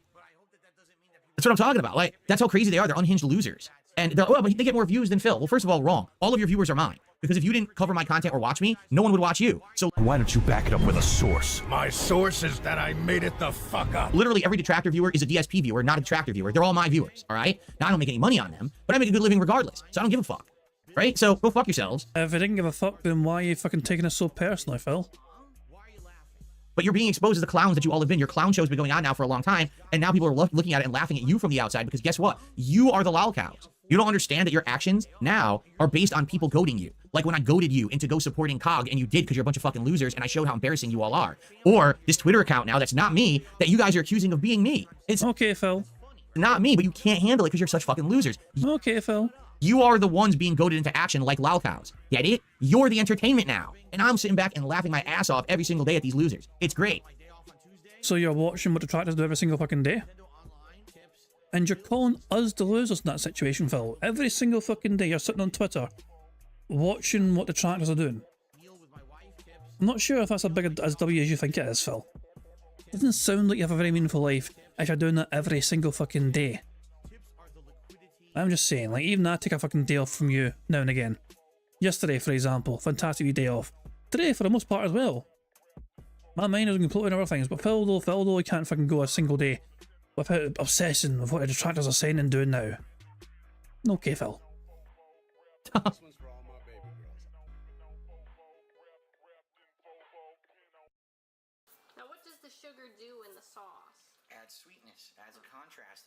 Troy did his Joker laugh. What's funny is Troy Baker only did Joker in one game. He was only the Joker in Batman Arkham Origins. But people still give him credit as like, oh, he's the voice of the Joker. It's like, no, that's actually Mark Hamill. He was the Joker only once. But I guess people liked that portrayal or whatever. But, you know, I know him more as many various different characters over the years. Like, he's been in tons of different franchises as various characters, right? But it was a convention, Phil, so maybe somebody fucking asked him to do the fucking Joker laugh, and so he did. To appease the fans. Yeah, Joel, exactly. Joel in The Last of Us is way more prominent and notable than I think him playing the Joker. One Sick Puppy, do you really think I'm going to answer political questions right now? Like, I mean, can you relax? It's an open Q&A, Phil. If you didn't want political questions being asked, perhaps you shouldn't have fucking labelled it as an open Q&A. It's kind of silly what you're doing right now, right? Also to debunk Phil, thanks to Viga for being a super duper nerd about it all. Troy Baker was also Joker in other forms of media, DC media. So yeah, it wasn't just the one thing, the one and done thing that Troy Baker was Joker. There was other things as well. So there you go. And Ozzy's game room being quite complimentary about the bingo. Bingo makes Phil's shitty content less shittier. Well, I guess it means that my bingo's shit, but not as shitty as Phil's Ross content. But yeah, bingo makes Phil's shitty content less shitty, which is why I watch this and not a single one of DSP's channels. I fucking go. That's always kind of the hope, you know what I mean? Like, people like Raw Phil, Detractor Beam, WPIG, that being said, you know, when they stream Phil, piece of piece as well for night streams, it's fantastic night streams, you know, it's good to, it's like, you'd rather go there so you don't have to, you know what I mean? Like, and also, keep in mind, some people, like, some detractors will show a restream from someone else, like Raw Phil. I think Detractor Beam used Raw Phil, for example, you know, because even they don't want to fucking go direct to the fucking source of Phil Burnell. But I usually just end up doing it anyway, just so we get this fucking chat on the screen as well. And just so it's like, you know, high quality, as high quality as possible. But yeah, it's always good to fucking have, you know, you got these detractors covering things, whether live or, you know, a day later, whatever, like a Vega. A Vega usually covers things like a day or two in time, whatever, you know, ahead or whatever. And you can't summarize some of the talking points, whatever. And it's good to have that as an option, rather than fucking having to endure live fill, you know, because heaven fucking forbid you go through a live normal speed fill. That is true. Bookworm says, has anyone heard from Mark Hamill since the election? Yeah, Mark Hamill is like an ultra leftist, and he posts about it all the time, and he is so anti-Trump. I mean, I love the guy for his acting. I love him for his Joker voice acting, but again, this is why I'm okay with separating the art from the artist, as they say. I think someone who's so extreme as him one political way, I would never agree with his extremist views on politics, but I like his work. I like his Joker. I think it's the best portrayal of Joker in animated or video games, and I like him as you know, Luke Skywalker, but I absolutely hate his politics, right? Like, I'm not going to be giving bones about it. I don't like the extremist stuff, so. Do you like the right-wing extremist stuff though, Phil? Because you don't seem to have, you don't seem to complain about that much, you know? It's always the left-wing stuff that he seems to really have a bug about, doesn't he, you know? But you never see him, like, you know, complain much about Alex Jones or Joe Rogan or Elon Musk. He'll complain about Twitter, about Elon Musk, but not about, you know, the other things that Elon Musk does and says.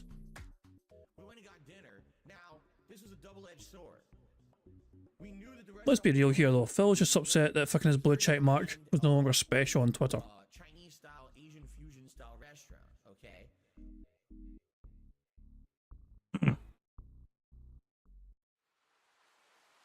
Yes, I'm telling you. Why do you think, boy, people are so silly. Why do you think restreamers have more viewers than the main core content? This is always the case. Almost always. The toxic restreamer will have more audience than the original person that they're streaming. Because there's a bunch of toxic idiots who like to watch that shit. They're all deranged. They're idiots. There's way more dumb people on Earth than there are intelligent, positive people. There's more toxic, deranged, unhinged losers on planet Earth than there are intelligent, positive, constructive people. You know I think he's talking about you guys. that, right? Like, so there's always going to be the negative toxic will always outweigh the positive. There's nothing you can do about that. Oh, he bumped his microphone. He slapped the shit out of that fucking microphone. People. You know that, right? Like, so there's always going to be the negative toxic will always outweigh the positive. There's nothing. Yeah, like that shit. Yeah, you fucking pimp slapped that microphone. Burger. There we go. 5 in a row. That's concerning. Good stuff indeed. So we are, what do I think? So we're 5 away from Full House. We are 1 more beg away from a 3rd free space, and we're 1 burp away from a potential 4th free space on top of that. You can do about that. But I'm the winner here. I'm the one with all the attention on me. I'm the one who gets to make a living doing this, not them. Well, I don't need to make a living doing this. I work Mondays to Fridays, you know? I get fucking paid time off, I get fucking sick leave as well, whatever, you know, I get wellness fucking days and all that crap. Hell, so yeah, I can get paid at work to make a fucking funny tweet about your triggered ass hairline. I can get, I'll be fucking at work doing that shit, you know. This is, you are not my fucking, you know, livelihood or whatever. That's just fucking shits and giggles for me. Here's some perspective for you, right? And so, this bingo stream that we've had today, it's been a good stream. We're very close to a fucking full house. We've all had a good fucking laugh at Phil's fucking delusions. Great bunch of artwork has well been made.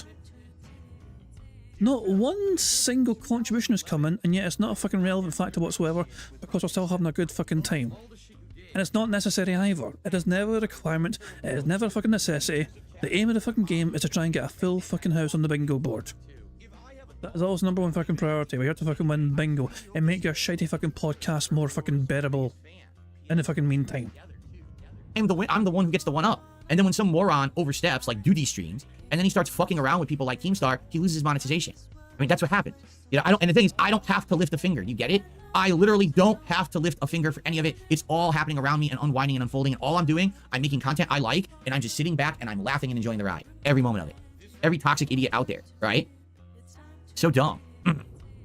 That's correct. And you're right. All of the people who illegally restream me because they're morons, right? And they want to have toxic shit. All those are my viewers. Apparently, I don't know much about this because I don't know if all these kind of antics. Apparently, Keemstar is helping Dude to get monetization back though. If that's the case, then fair play to Keemstar for taking time out to do that. But yeah, Phil loves to fucking believe that every single fucking detractor is like all fucking like a hive mind, circle jerk, whatever.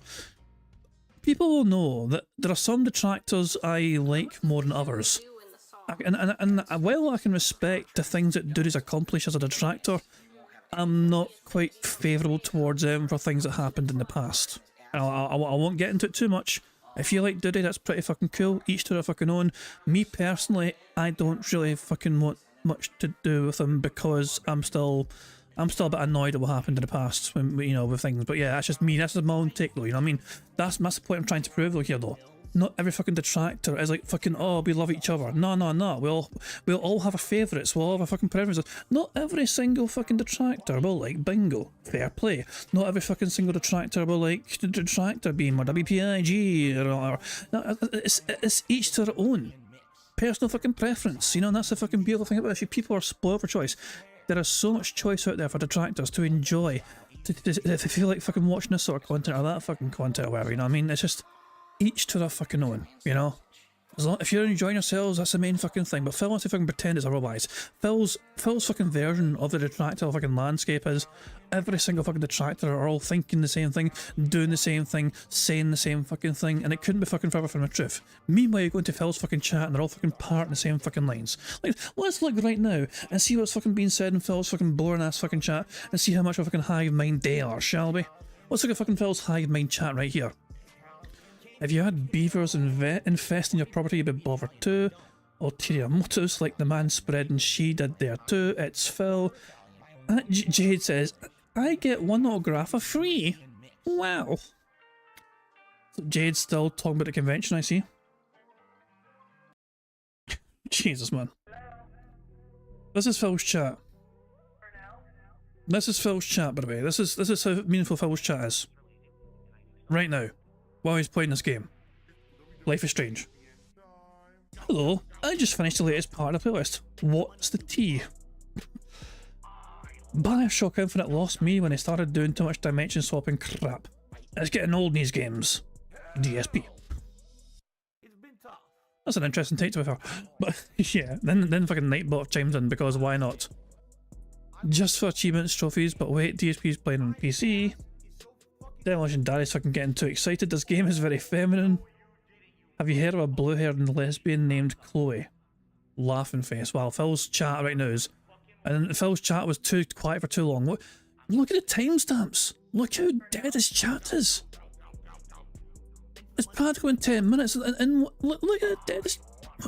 Why is his chat dead? Look at the timestamp. This is also my time, you know, in the UK time. You know what I mean? So it's like this is the time right now in the UK, but there's barely anyone talking. Holy shit. So yeah, that's Phil's fucking audience right now. That's their fucking hive mind, yeah. That's such an amazing variety of fucking, you know, discussions happening in fucking Phil Burnell video game land. 1,000,000%. That's my viewership right there. Interesting number. Jesus. All right, so ladies and gentlemen, 6 million. 6 million. That's a pretty interesting number, isn't it? 6 million. Well, guess what? You're wrong. It didn't happen. You're making it up, right? You make that shit up. No, how about this? Banned. Gone forever. Because I don't put up with your fucking bullshit. Now that was good. Now that was a fucking good one. The bar's being raised. And just to clarify, he said million. He didn't say 6 million, he said million, but I felt like playing it. It came out of nowhere, and I thought, you know what, why not? Why the hell not? A random fucking that being said short, just for the sake of it. So no, I didn't. He never actually said 6 million, he just said 1,000,000%.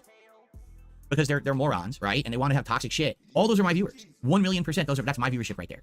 Those are every one of you who's watching the restreamer. You're my viewer. You get that? Because if my stream was off, you'd have nothing to do right now.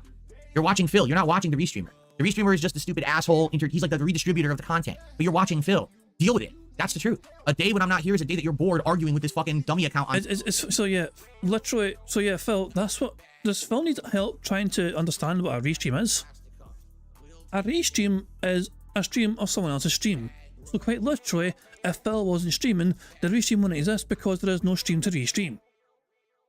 That is literally that you felt, yeah, naturally, no fucking shit, Sherlock. Otherwise, it wouldn't be a fucking restream. It would just be a stream of something else that's not your content. It's just that's the way it fucking goes. I love how Phil's just fucking, yeah, well done, Phil. You fucking understand what a restream is. If you weren't there, there'd be no restream. No, instead of a different stream altogether. You know. That being said, do not fucking require you to be live to make content. They use clips, not shit, and they see what you fucking do outside of it. Sometimes they have completely original content, like King of the Ring. But yeah, Phil, you're just grasping at straws here, trying to fucking dunk on detractors. Phil, you're not as fucking popular as you like to think you are. You're funny to laugh at, not with. On Twitter that's making fun of you because you're a bunch of idiots. You fall for it every time. By the way, why don't you go give Cog some money? Maybe Ethan Ralph some money today. I'm sure they'll make good use of it, right? You fucking mouth droolers. God, you really don't get it. You're just, again, this fantasy life. They don't understand how things have changed this year at all. They have no concept because they can't live in reality. They have to live in their alternate dimension of, oh, we're the best and we're better than Phil and he's a lolcow and la la la. You're so dumb. You just don't get it anymore. Why don't you back it up with a source? My source is that I made it the fuck up. I'm going to call it right now. I think that might be a clip. That might be a special clip for his fucking from his podcast later on. I wouldn't be shocked to see Phil try and make a clip from that. Do I listen to video game music outside of video games? Yes, I have several different YouTube channels that I listen to that play. It's like video game radio stations. There's like 3 I listen to and alternate between. One's more modern music, one's more classic music, and one's kind of a mishmash. And I enjoy listening to that, you know, on my days off and stuff. I'll play it and sync my phone with my car radio, and I'll drive around listening to that. Do I think there's a way to turn misguided hate watchers into legitimate fans? Yeah, it's this simple. If you're watching one of these toxic restreamers, think about how dumb they are. They're literally wasting all this time on nothing. Nothing's ever going to come of it. They're not making a living doing it. They're just losers. Stop watching them and come over to the real content and hang out with me. Everyone is welcome. There's been tons of people who said, hey, you know, I used to be a detractor of yours. I watched all that toxic stuff, but I've come over and I've learned to kind of enjoy just being here and being a part of your legit community now. Everyone is always welcome. It's an open door policy with me. I don't care what your past is. I care about what your present and future is. Okay. Somebody was banned for calling Steve Rudder a fucking genius. Doesn't sound that fucking welcome to me. Okay.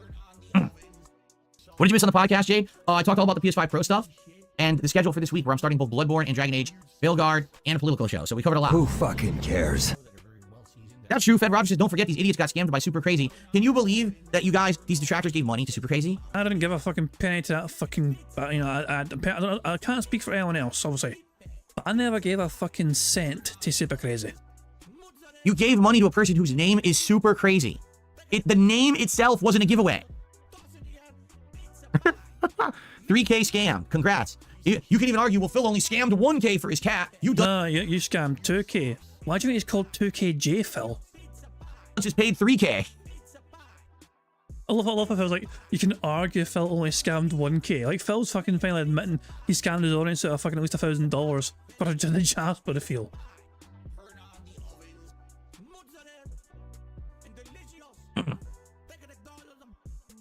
Oh my god. And the Cam Reduction says he scammed $250,000 through the champion stuff.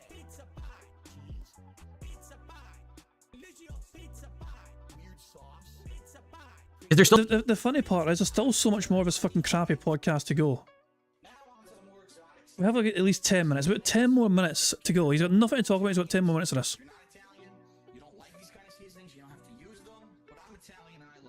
No, and also, if you get confirmed, there is no more contributions between now and gameplay. At least the start of the gameplay. Is there still time to submit videos for the final React show? Yeah, right now. I make the playlist for the React show the night before. So literally when I finish my Call of Duty stream tonight, then I go and I review all the posted videos, add them to the playlist, and then that's it. There will be no more submissions for that show. But like I said, once we do my first politics show on Thursday, I'm going to change it over. And I think what we're going to do is submissions to your members on DSP React. We'll be able to submit clips for me to watch and review to actually watch and react to on the politics show every Thursday. Who fucking cares? I don't know how many we'll get. Maybe a handful, but we'll see. Give me your money. Give me your money. Okay, what game has Cap been playing lately? Great question, Double N. So, since I have... Who cares? We have 4 free spaces.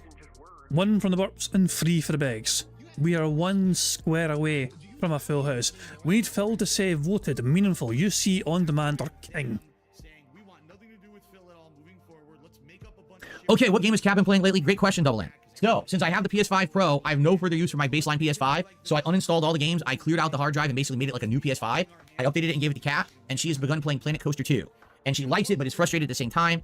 She was hoping that they would make it easier than the first game, and actually they added more content and made it more complex. It's actually harder to play than the first game. Like, she likes the sim theme park deal, but she's like, how do I do this? And the game doesn't have anything in it to tell you. And now you have to look shit up on the internet to try to figure this out, and it should be intuitive, and it's not. And like, why is this so complicated? So, and also there's game bugs in it. Like, she was playing it yesterday, and she put a building down. She's like, okay, I don't like it there, I'm gonna move it. She would hit move, put it somewhere else, but now the ground where it was is like all fucked up.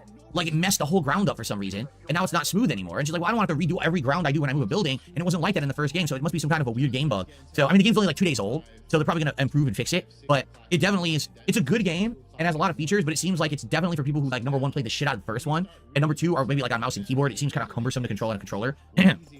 But that's what she's playing right now. Finally, I gave her my PS5, and she's enjoying Planet Coaster 2 on there. Lady Charisma says, I'll admit, from 2016 to 18, I was actually a detractor of yours, but I got into university and I started to see how dumb my internet shit stirring was. Again, those of you who watch a restreamer right now, there's probably thousands of you, right? I'm not kidding. Like, I have legit viewers. I currently have 279 on YouTube, and I have like 30-something on Kick, right? So I have about 300 viewers live for my podcast right now. I probably have 1,000 people watching me on restreams, various restreams, right? And you're all my viewers. As much as you want to admit it or not, you're all my viewers. And the person you're watching restream me is the lol cow. Get it? They are. I'm not a fucking lol cow. Am I? Well, I've not done this lol cowish. What's happened to a lot of people over the years is exactly what happened to me.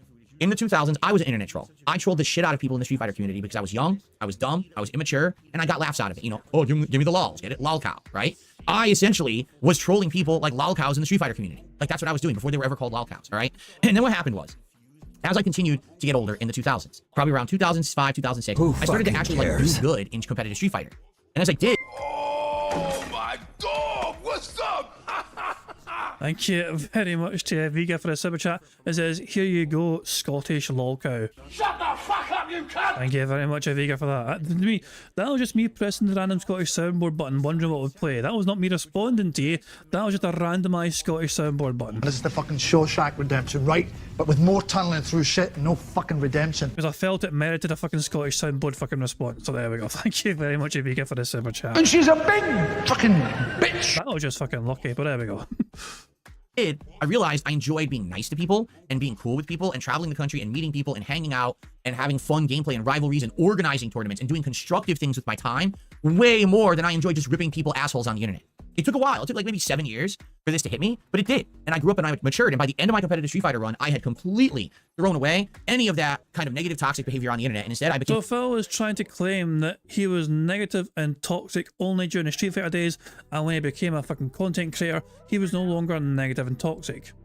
And yet, his behavior, creating content all these years, has basically inspired a huge influx of detractors and critics against him. But going by Phil's logic, he was no longer toxic or nasty or whatever. Became a constructive force in Street Fighter for the end of my run. And it was a very different time that I actually cherish and I kind of miss because there was nice people I met from all over the country, giving me opportunity to spend time with people and not just being heated rivalries, talking shit and being a dickhead, you know? And it's cool because every once in a while, to go back and maybe talk with people from that time period is very nice to reminisce, right? I feel like people who are my detractors today, or maybe you watch a restreamer detractor, you're going to get there someday. You're going to realize after a while that the shtick is boring, especially this year. Like, I'll admit... Phil, that sounds like a fucking threat to fucking people watching detractor content. Like, no, nobody should fucking ever feel threatened watching detractor fucking content. They're here because they don't want to fucking go to you. Like, I'll put a link to your fucking stream right now in my fucking chat. People can go there if they so choose to fucking do so. It is people's entirely choice, you know. If they would rather go to the raw source of Phil Burnell to fucking catch your content, they're welcome to it. But if they would rather fucking play a game of fucking bingo if you're crappy at a fucking podcast instead, then by all means they are welcome to fucking stay. No harmful links, please. But it's Phil. You get what I'm saying though? Phil's basically fucking, you know, threatening people here, it feels like. You'll get yours someday. Like you're fucking committing some sort of cardinal fucking sin because you're watching some fucking detractor restreamer or not, shit, having doing something different with his fucking content. I'm trying to make Phil's content somewhat bearable, turn it into a fucking game of bingo because it's so goddamn boring and fucking predictable that we can actually fucking complete a full bingo card from his fucking usual shticks and antics. Also, yes, I cannot ignore this face. This ridiculous fucking face. Give me a second here. The sheer dumb luck I have of getting these kind of pictures. I don't know how I do it. Life finds a way, I guess. Ah, the chair's in the way again. Hold on. Get out of here, chair. Nobody wants you. And get rid of this chair as well. I should do, hopefully. Should be a straightforward removal. Oh, it removed his fingers. No, it didn't remove his fingers. His finger's still there. Yeah, I'll do then, I'll do. So hold on, let me throw this in the member Discord. And a couple more things to share for you guys from the member Discord while we're at it. There's only two. Aviga fitness creation in. This might be a future thumbnail from Aviga. Very trippy. You can see where Diablo gets inspired. Diablo. Aviga's a bad influence on Diablo, I think, but there you go. Or is it Diablo being a bad influence on Aviga? I don't know. Both of them are bad to each other. But yeah, there we go. And also Tackles has shared this here. Remember when DSP boasted about how he'd easily become a top streamer on Kick? 18 fucking viewers. 18. Not 80. Not 800. Not 80,000. 18. Fuck me, man. That's how many viewers Phil's got on Kick watching him play Life is Strange. Wow. That shit popping off. Anyway, let's get back to the bingo. We need one more thing to happen for a free space. Restreamer detractor, you're gonna get there someday. You're gonna realize after a while that the shtick is boring, especially this year. Like, I'll admit, in previous years, I would make the same mistakes over and over, right? You had the WWE Champions thing, you had the fucking always begging for money, you had all this shit going on. If you haven't noticed, it's all over. right? No, it's fucking not. You're still wheeling away WWE champions. You're still begging for money profusely. What do you mean it's all over? Since when? If your begging was all over, then why do I have 30 fucking begs on my beg counter? It is. It's done. It's done with. It's not going to happen again. The support is to a level where I don't have to worry about that shit anymore, right? The champions thing is gone. There's no other skeletons hiding in the fucking closet. It's all done. So now I'm going to move forward positively. Even people out there who used to shit on me are saying, yeah, Phil just basically isn't really a lol cow anymore because there's nothing to laugh at. Like, he's not giving people what they want. So he's just being a small-time content creator with his audience, and that's, good on him. That's all I ever wanted anyway. I'm not going to feed the trolls anymore because there's no point. The things that they're trying to make into big deals don't exist. They're literally just making shit up now because they think that, like, how did Phil register to vote? Who cares? It's my right to register however I want. The simple solution is you didn't vote. That's the simple answer. You want to start a politics show, but you're not an active voter, and you're not willing to fucking make your vote hear or count, and yet you're going to fucking have political takes anyway. It feels disingenuous for you to trying to make a politics show when you cannot be bothered to vote in the first place. Why should your political takes have any fucking weight to them if you're not fucking bothered going to make your fucking vote count? Oh, Sonic says he said vote, does that count? I would say it counts. Let's just make sure of that. So he's just being a small-time content creator with his audience, and that's, good on him. That's all I ever wanted anyway. I'm not vote and voted is the same thing. So if Phil said vote, then yeah, it counts. Not going to feed the trolls anymore because there's no point. The things that they're trying to make into big deals don't exist. They're literally just making shit up now because they think that, like, how did Phil register to vote? I think that counts personally. It's the same damn thing. It's the same fucking thing, in my opinion. Who cares? It's my right to register however I want. It's not lolcow content. You're a fucking idiot. So I mean, that's the straws they're grasping at to have content now. So listen, I have absolutely no ill will towards anyone out there who's been watching the track to shit. Really, I don't. And if you ever want to come by and actually check out the real content, the real streams, it's an open door policy. You're always welcome here. Be a part of the positive side of things instead of the people who just want to sit there dumping ass on people all day. Right? Yeah, he said vote, so I'm counting that as fucking. I'm counting that. I think. Burger. I think that counts, and that means we have a full house. Burger. Full house? Oh boy, how exciting. Anyway. Yeah, I'm counting that as a fucking. Voting voted the exact same fucking thing, so fuck it. Yeah, I'm counting that as a fucking win. We had $10 to bingo prize fund, hooray. How about we watch the rest of the... I mean, we're almost through a fucking podcast anyway. We can fucking watch it at our own fucking leisure now. We don't have to worry about fucking they say this or they say that, whatever. Let's just... We've got literally like minutes to go in the podcast. Might as well just fucking watch the fucking rest of it quickly, and then we're fucking done. Right? Johnny 5 in Quick just says, literally they're making 10 to 20 minute videos on you not wanting to play Stellar Blade. That's all they have now. There's nothing left. The lolcow days are over and they ain't coming back, man. They're not. So just they can't deal with it. I say just deal with it, but they can't. Like, they cannot understand that I've become a normal creator now. Well, for as long as you create a fucking shitey, boring podcast, there will be bingo to fucking make from it. So yeah, good luck fucking... What are you gonna do? If the podcast goes, so does bingo. So goodbye. If the podcast goes bye-bye, then the bingo's fucked. As for as long as a podcast exists, so too shall bingo. They just can't handle it.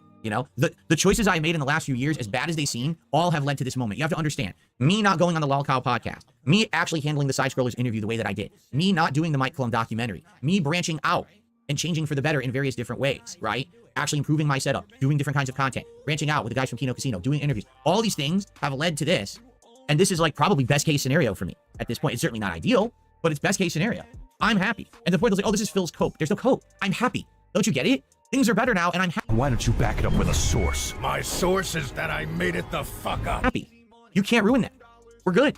It's over. The days of sadness and feeling like depression and fucked up stuff because I can't make ends meet and people keep ruining my opportunities, they're over. Those days are done. I'm happy now. So, there's nothing to cope about. You're the ones coping. You're the ones trying to justify and say things every day. Oh, no, Phil's making it up. Phil's not happy. Phil's got a bad personal life. Phil is really good. Like, Tino, as they say. Not you, though. You're the ones who are sitting there watching some fucking idiot with 500 viewers, right? Restream me, making lame jokes like a fucking high schooler, right? Like some schoolyard bully. And you're like, laughing at you. Think it's funny. There's nothing so is your mom. Funny. You're a loser. You're wasting your life away. You could just not watch me at all if you don't like me. Or you could actually give the content a shot. Because to be quite frank, you obviously like me if you're watching that much of it. If you're watching all the restreamer shit, if you're watching these terrible videos on YouTube about me, you like me. And you got to deal with it. You do. Because you wouldn't watch this much of me if you didn't like me. Okay? So come and watch the real stuff. Give it a shot. Hang out with the nice people in chat. Have a good time with me.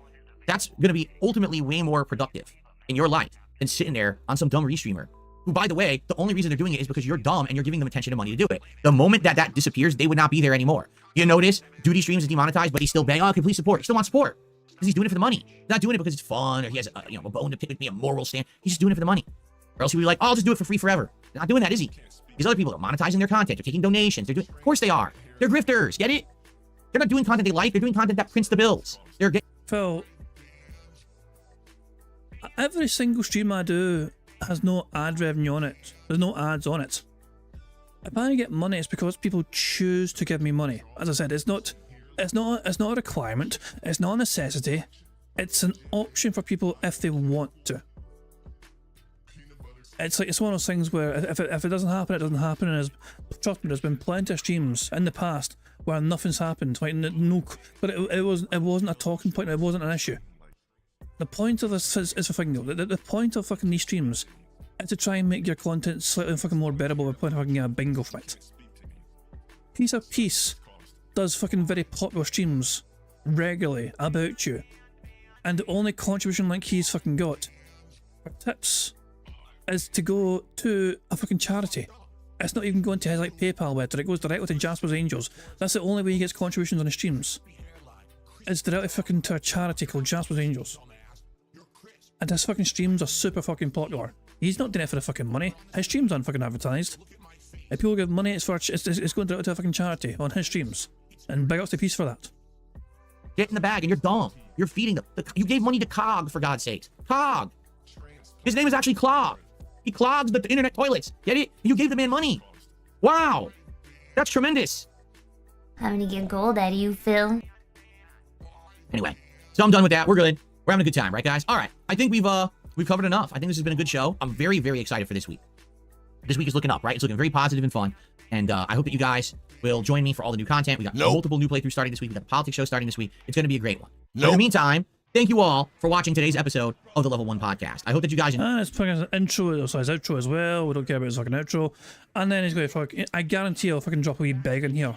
Support. That many of you are probably going to take off and be like, you're not interested. This is the end. Like, I'm thinking we may beat it today. Like I said, we're more than halfway through Chapter 3, and the game only has 5 chapters, and Chapter 5 is a cutscene. So, at this point, I think we're pretty close to the end, and I'm excited for it. I hope that you'll... I love how he's still logged into his DSP Reacts channel. Stick around if you are interested in the end. If not, hopefully I'll see you tonight for Call of Duty. I know many of you are probably going to take off. But man, it would be great if we could hit the support goal. There it is, the bag. And get it over with now. Since we're starting with the game, might as well just hit the goal, and that way we can just focus on, Call of Duty. Give me your money, give me your money. Give me your money, give me your money. Give me your money, give me your money. Give me your money, give me your money. All right, so in the meantime, I'm just going to quickly use the restroom, and then we're going to get set up. Thank you all, and enjoy a couple of funny clips. But remember, Phil doesn't beg anymore, guys. He used to back in the fucking day when he was begging for things, but apparently he doesn't fucking beg anymore. Give me your money, give me your money. While I take a leak, and then we'll get started here, all right? All right, I'll be right back.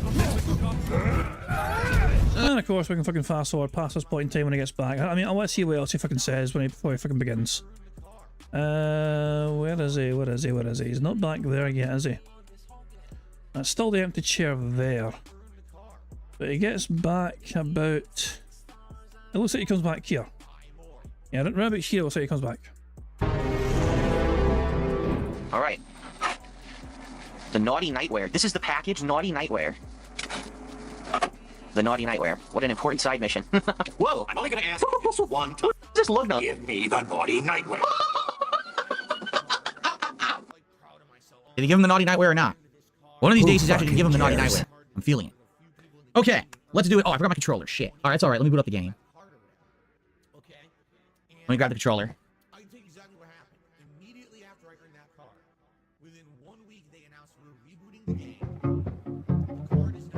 When he starts recording, we're going to fuck off. That's what I can't. That's what I see the last segment. I said for so long that I built a home. They tap at the windows and think they were bones. Lay hands on the bricks and... Is this not copyright music? Could Phil's stream get in trouble for this, I wonder? I don't know. Swear from inside I could feel it. Alright. We are. Now here you are with your mallet and oh god. I'm at 1.5 speed, so I should be safe. Ah, he's playing that music. Skip that. I don't want to hear that. Run away, copyright. Can't stand it. I know you planned it. I'm still shaking. Alderman was, and then he just wasn't. He's not recording yet, by the way. And Moses and I were standing so close. But I'm here now. I'm here. I'm all right.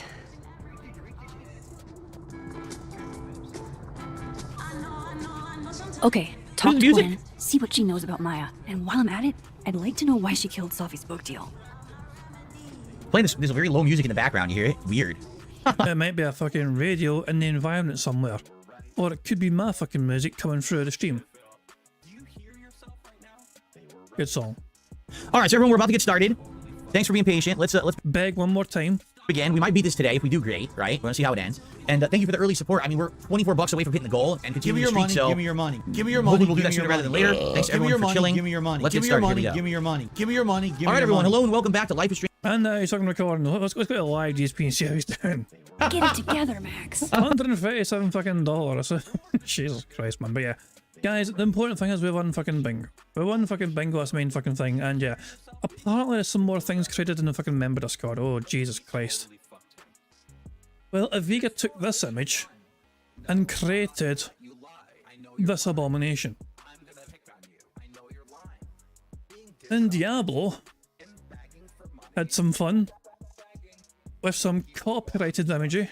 You can see the fucking copyrighted logo there, Dream Time, or whatever, Dreams Time, and put Phil Burnell in there with a symmetrical side, Phil. And yeah, Diablo had some good fun with this kind of yeah, too much fun, it feels like. Then things get a bit unholy. Yeah. Diablo's descent into fucking madness. But here we go, that's the latest creations from the members on our Discord. Anyway guys, we won bingo. What a robust weekend that was. We won on Friday, Saturday we had a grand day off, and Sunday we won bingo as well. Fandabidoze indeed. Thank you very much for being here for the bingo. I hope you all enjoyed yourselves. Thank you very much for keeping an eye on the bingo card. Thank you very much. Just for being here in general, thank you very, very much for support. It is all very much appreciated. I am going to end how I always end things by playing notorious PIG contributions made by the supremely talented Pixar Animations. Not sure if anyone else is live right now to, you know, it's attractive you're still live. We'll go to them. Actually, let's see. Are they? Are they still alive? I don't think they are. They're gone. Bastards. How dare they fucking finish stream 5 minutes ago? How dare they? Yeah, arse. Oh, hold on. This seems like a fun thing to fucking, you know. Maybe we'll watch this tomorrow. Nerbra made a video. Eating like an alien. DSP Gaming eating compilation. Oh my god. This video. We might have to watch this tomorrow for bingo. It's a 8 minute long video. 8 minute long fucking video. Jesus, but yeah. that's a tomorrow thing potentially. Maybe watch some of it or whatever. Oh god, anyway. I don't, do you guys want to be live directed to Raw Phil? Like, I mean, it's just basically, I appreciate Raw Phil. They're super important for other detractors to make content for. But it's just basically Phil on a different channel. There's like no commentary taking a make it more bearable. You know what I'm saying? But if you want to, I will live direct you guys to Raw Phil. You know, maybe Phil will have some moaning and complaining because he's not hit his goal yet. I don't know, but yeah. Anyway, I'm gonna end as I said I always end by putting in notorious PIG contributions, maybe the supremely talented Pixar Animations. But yeah, guys, I'll return tomorrow with some more bingo. Until then, have a good one. Enjoy the rest of your weekend. I'll catch you all tomorrow. Yeah. And by the way, yeah, special day tomorrow. I never mentioned it. My wee dog turns 1 year old tomorrow. We actually got my fucking steak to enjoy and celebrate his birthday. I mean, to be fair, it's his birthday, you know. I mean, might as well get a dog a wee something special wee treat, you know. Got a wee fucking steak. So yeah, he's a wee spoilt boy. But yes, he'll be turning 1 fucking tomorrow, you know what I mean. So yeah, special wee days. It's a wee dog's birthday, you know. Fuck it is. That's my main focus for tomorrow for most of the fucking day is just enjoying, you know, celebrating the wee dog's birthday.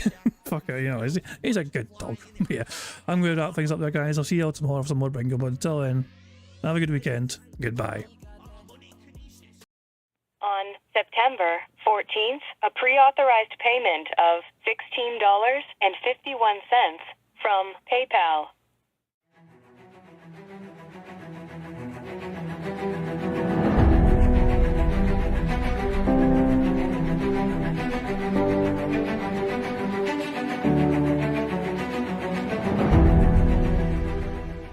All right. right, Luna Mills has tipped me $1.30. It says, I'm back. What's your favorite type of shower? When you're showered in money. When you go outside and all of a sudden, greenbacks start falling from the sky. And you raise your face up, you're like, oh, you start dancing, you go, oh, money, money, yeah, yeah. All right, I don't know what the hell you're talking about, but thank you for the first tip of the day.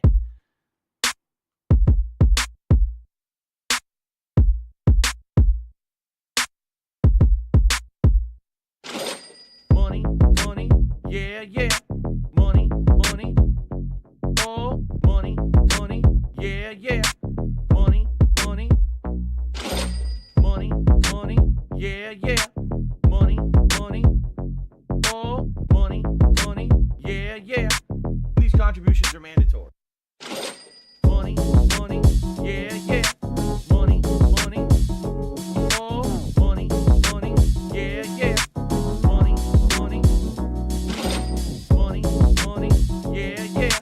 Money, money, oh, money, money, yeah, yeah. These contributions are mandatory.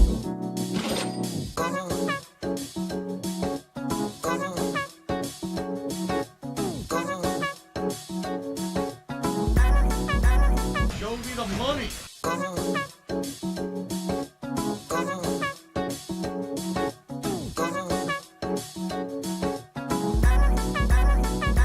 Free. Money, money, yeah, yeah. Money, money, oh, money, money, yeah, yeah. Money, money, money, money, yeah, yeah. Money, money, oh, money, money, yeah, yeah. These contributions are mandatory. And it's gone, just gone like that.